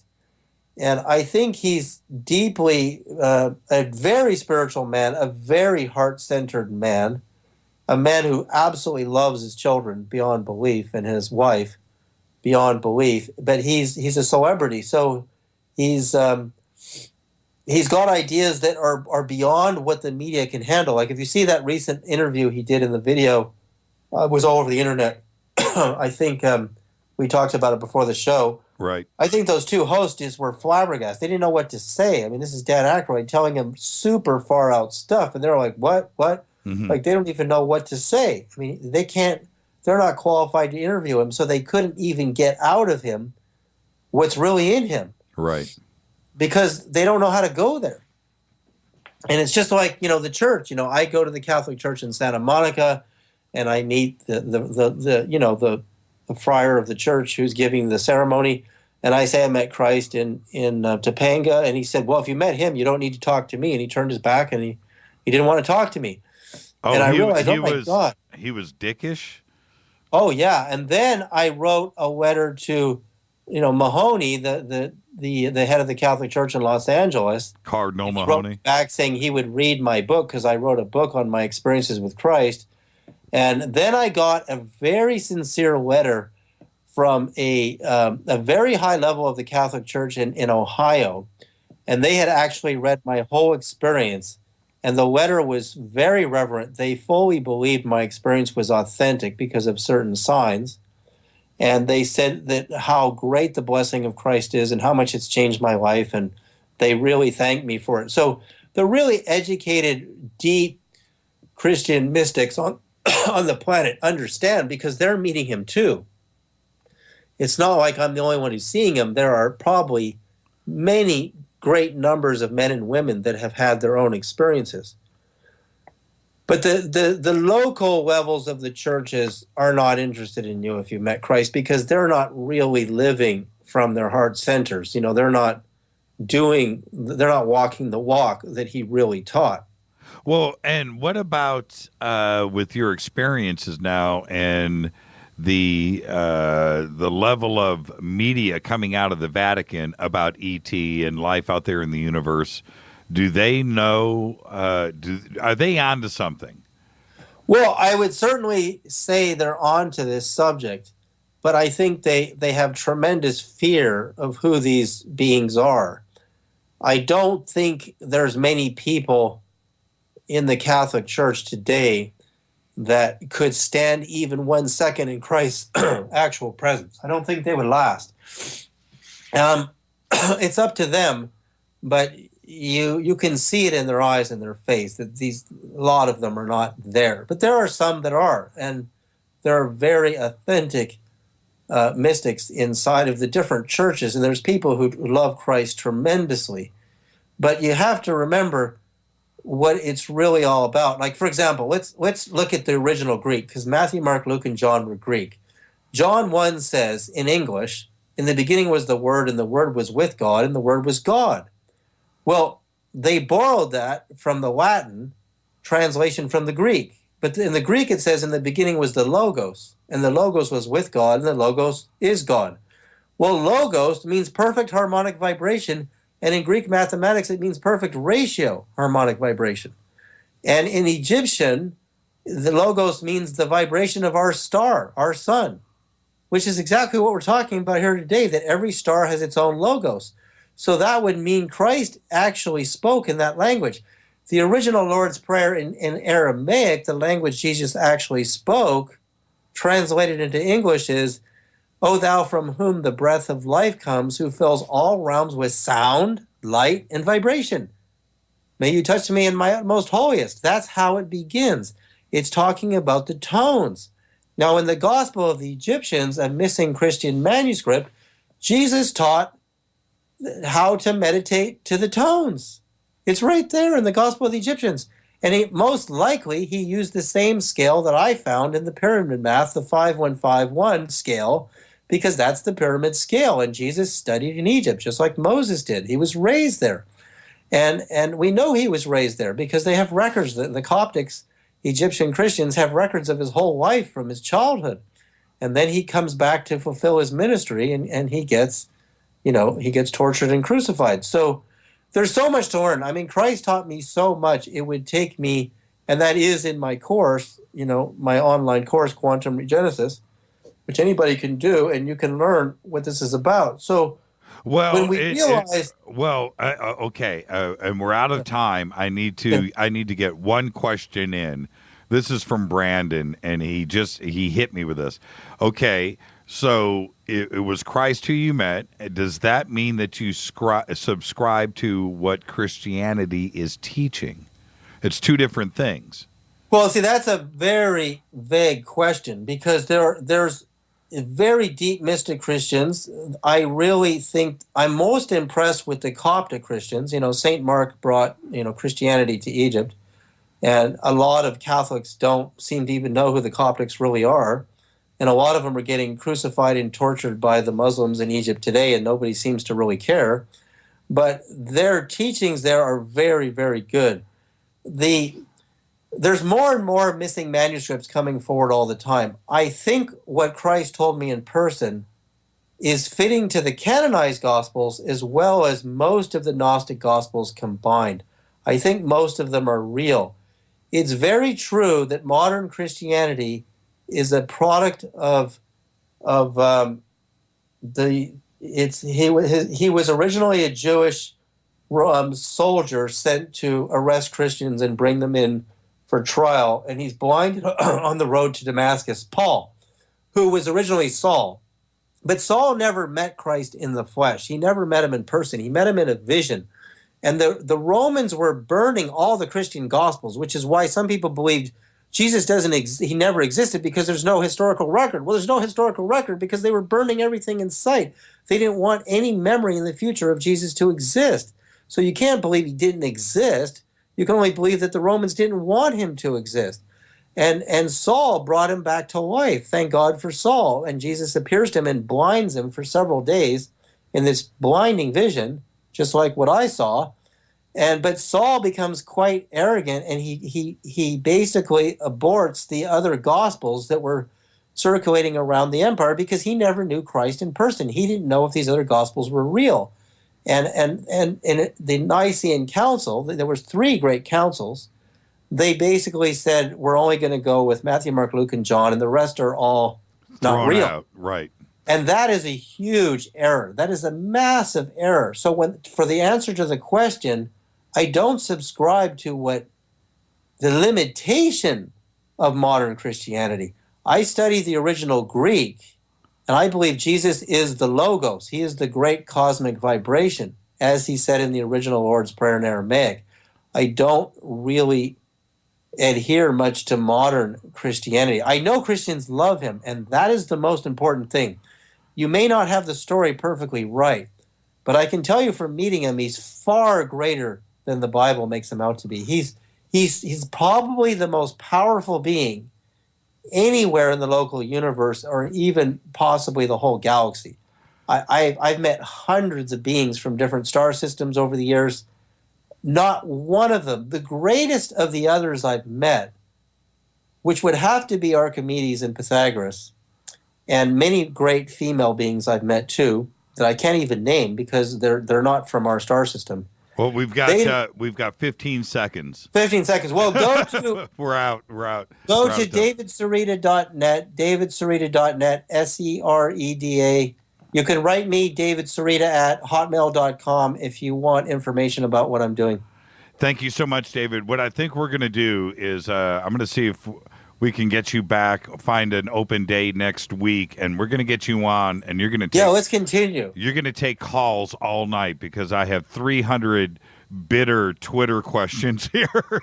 Yeah, save the questions. Well, let's take calls because I would love to interact at this point. You got it. Thank you so much, David. An absolute fascinating show.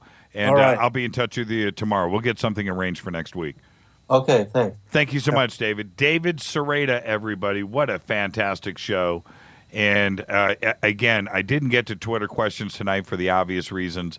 I was too wrapped up in the conversation. And that's what it's all about here on Fade to Black. Thank you so much, David. Let's get right to it. I'm going to try to get out on time for the network. Thank you, David Sereda. Fade to Black's executive producers, Rita Kamarian. Shows produced by Hilton J. Palm, Mark D. Kovar, LJ3, Renee, Mark Dunbar, and Jonas. Announcers are Steve Harder, Gene Vito, and Mark D. Kovar. Fady by Dale. Webmaster is Method of Signaling. Music, Doug Aldridge. Intro, Spaceboy, spaceboymusic.com. Fade to Black is produced by KJCR for the Game Changer Network. Oh, man, what a show tonight. Tomorrow night, Kevin Randall on the Roswell Slides, Richard Shaw, the Torah Codes. I'm your host, Jimmy Church. This is Fade to Black. I want everybody to be safe. We'll see you right here tomorrow night. See ya.